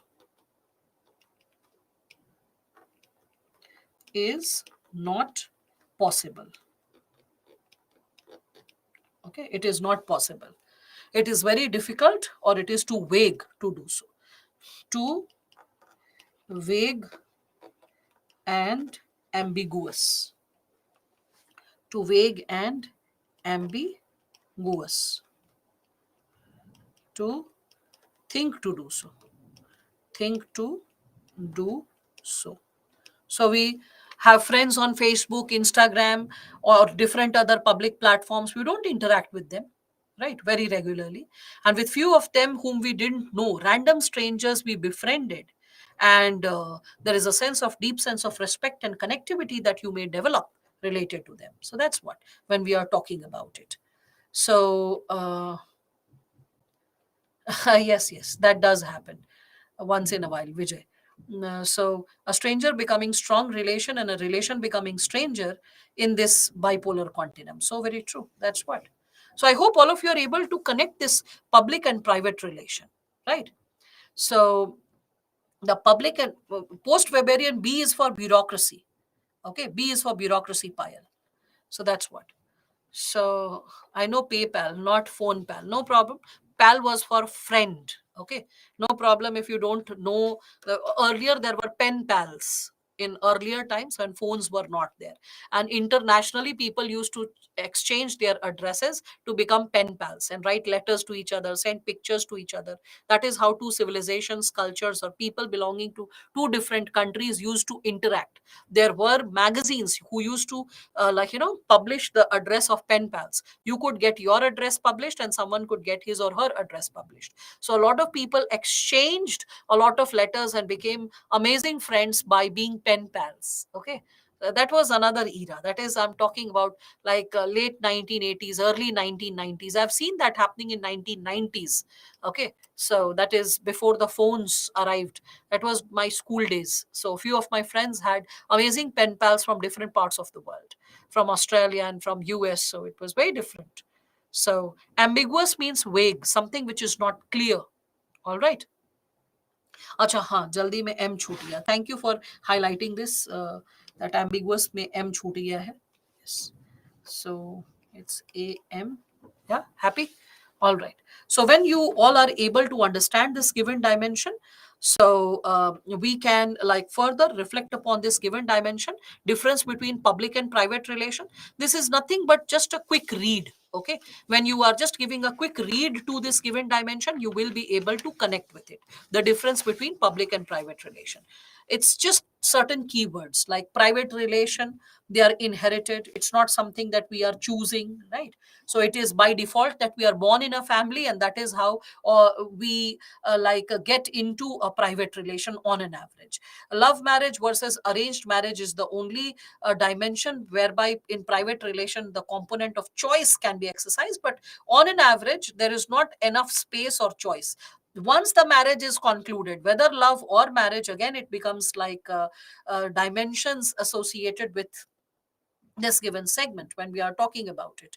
So decouped instead of decoupled. Oh, the TV series name was Decoupled, so that's why I'm saying it was not decouped, it was decoupled. I remember it. Okay. Anyway, with respect to public relation, they too are inherited with or without choice. So here you can see hierarchy. Okay, hierarchy of power. So like hierarchy of power, for example, like you can think of an IG and then niche dig, and then you have like ACP, and then maybe you can think of like an SI, or then you can think of constable. So you cannot choose who you want to become. It is your rank which is determined, and on the basis of your rank, like accordingly you shall be promoted. So that's why it is also without choice. Once you are settled in a rank, until unless you are not qualifying for some other exam or intra departmental thing, you are stuck in that given situation. How Romeo and Juliet affected by public relation? Only when the public started interfering with their thought. But when we are talking about it, most private, that will be associated with any couple. Okay, whereby you are not discussing or you are keeping it as a very secretive relationship. Shreya, अब इसमें तुम लोग बाल की खाल मत निकालो, concept समझ जाओ. That is as simple as that. मतलब जिन चीजों को समझना है उसमें बुद्धि नहीं लगाना है. जहाँ इंट्रोस्पेक्शन एंड ध्यान चाहिए वहां ध्यान नहीं लगेगा. लेकिन रोमियो जूलियट कैसे हो गया भाई इतना ज्यादा प्राइवेट, यही नहीं समझ में आ रहा है. जहां नहीं दिमाग लगाना, just leave, and where there is importance of reflection, use it. Yes. So हाँ, मेन बात तो यही है, बात वो भी है. ठीक है. All right, now let's see. So private relations, they are confined to small group of people, and when we are talking about public relations, it will be associated with large number of people because organization will be involved.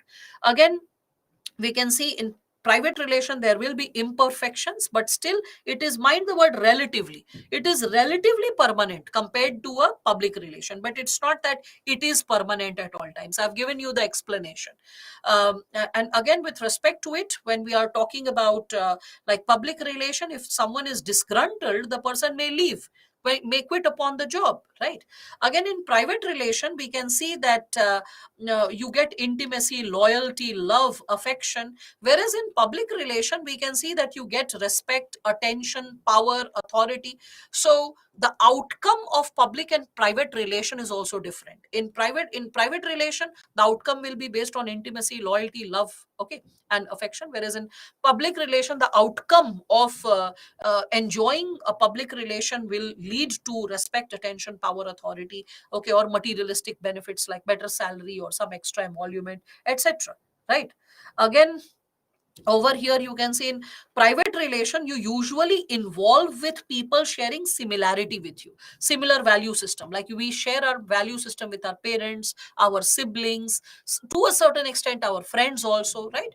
But in public relation you have to deal with people having different temperament, and that's how you try to adjust with them.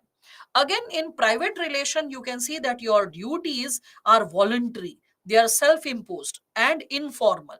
Means like the mother can one day say that, okay, go and get some like peas from the market, okay, bazaar jao matar leke aa jao. Or someday she can say, fill the bottles for the fridge, so fill the bottles from the ro and put it in the fridge. So there is no formal set of duties. Different days you can be performing different things, jostling between different things, whereas in public relation the duties are external, they are imposed, and they are formal. You don't change or you don't flip with it, okay. Again, in private relation, your action is guided by internal locus of control. ILOC is there, right? Whereas in like public relation, it is external locus of control. You are guided by the law of the land. You are guided by the rules and regulations associated with the profession per se. Should we balance the public and private relation? Definitely, Vijay. So as you can remember, Adler had said that. Yaad hai? I had discussed this very dimension over here with respect to Adler. So you had to connect it with this given dimension that Adler spoke of three lives, that professional, social, and personal should be balanced. Then only good relations can be established. And this is something which I had explained to all of you, right? So that's something which you are supposed to connect with, right? So that's the answer to your question. Fine. So link between ethics and ethics in public and private relation, I have already drawn the bipolar continuum and explained to all of you. Okay. So, the separation between public and private life, should it be separate? I have given certain cue points over here for all of you to read. And there is also like, so this is just a little bit of dimension associated with like public and private relation, that are they both one and the same or are they separate? So a bit of dimension, thought provoking dimension is written over here. How we connect our politicians, if they are like family men in the church, they are coming, like in America you can see they go for the like Sunday mass. So when they see that, oh, the person has come with the family, they are like, you know, having a very happy family. So you consider that if the family is good. Thank you, Asma, for the first question of the session. I didn't see your any question in the entire session except the question, when will the class get over? You know, I am more in hurry to leave, because the more delay I will create, the more problem it will be for me to, like, you know, get up early in the morning. I have to get up at 4:15. So thanks for your kindness, but meanwhile I'll explain the concept and then head ahead for like wrapping up the section. So here, when we are speaking of this, but Asma, please participate in other aspects of the class, like raising doubts or giving examples. That will be so amazing. I remember students with their names, whether I speak it out or not. So that's what. Yeah, I mean, like, I've taken the responsibility, so I have to fulfill it. Health, yes, another 15 days it will be little like on the rider, but okay. So separation of, like, we can consider this public and private life sometimes is not taken. So when you see that like, you know, a presidential candidate is portraying himself or herself as a family person, you're like, oh, the person is nice to the family, so will be nice to the state, nice to the people, and vice versa also. Sometimes we distance political candidates private life from public life. We don't let the two impact each other. So there is some reflection related to it. I want all of you to read it. It's just a, like, you know, little 3-4 pages slide, so you just read it and finish it, so that you can raise your questions accordingly. So state, can it encroach in personal sphere? There are some basic questions which I have raised, and after reading these 4 slides, as you will be raising your questions tomorrow towards the beginning of the session, I'll explain this to all of you, and I'll start with the next segment, that is values. So tomorrow we are going to start with ethics and values. Okay. So just read the 4 slides which are associated with public and private relation. All right. Finally, there is this question when we are talking about values given by Confucius. That is, all human beings are fundamentally good in their nature. If uncorrupted by external circumstances, their actions will be morally correct. So, discuss the role of family, society, and educational institutions in this context, because in your syllabus it is inculcation of values by family, society, and educational institutions. So, we'll be talking about it with respect to this given subsegment tomorrow. All right, so just read the 4 slides and come, so that if you have doubt, you can just ask. All right. So this is what are the PPTs enough? Kaushik, you should have attended yesterday's class. The first 1 hour was dedicated regarding how to study, what to prepare, and how to go ahead with it. I will be taking the same class on 12th of August. Please attend 12th of August weekend batch, the first 1 hour. You'll get an answer to how to go about with approaching this subject. Cannot be explained in 2 minutes. Okay. So this is what. All right then. Thank you. Thanks a lot, all of you. Take care and good night.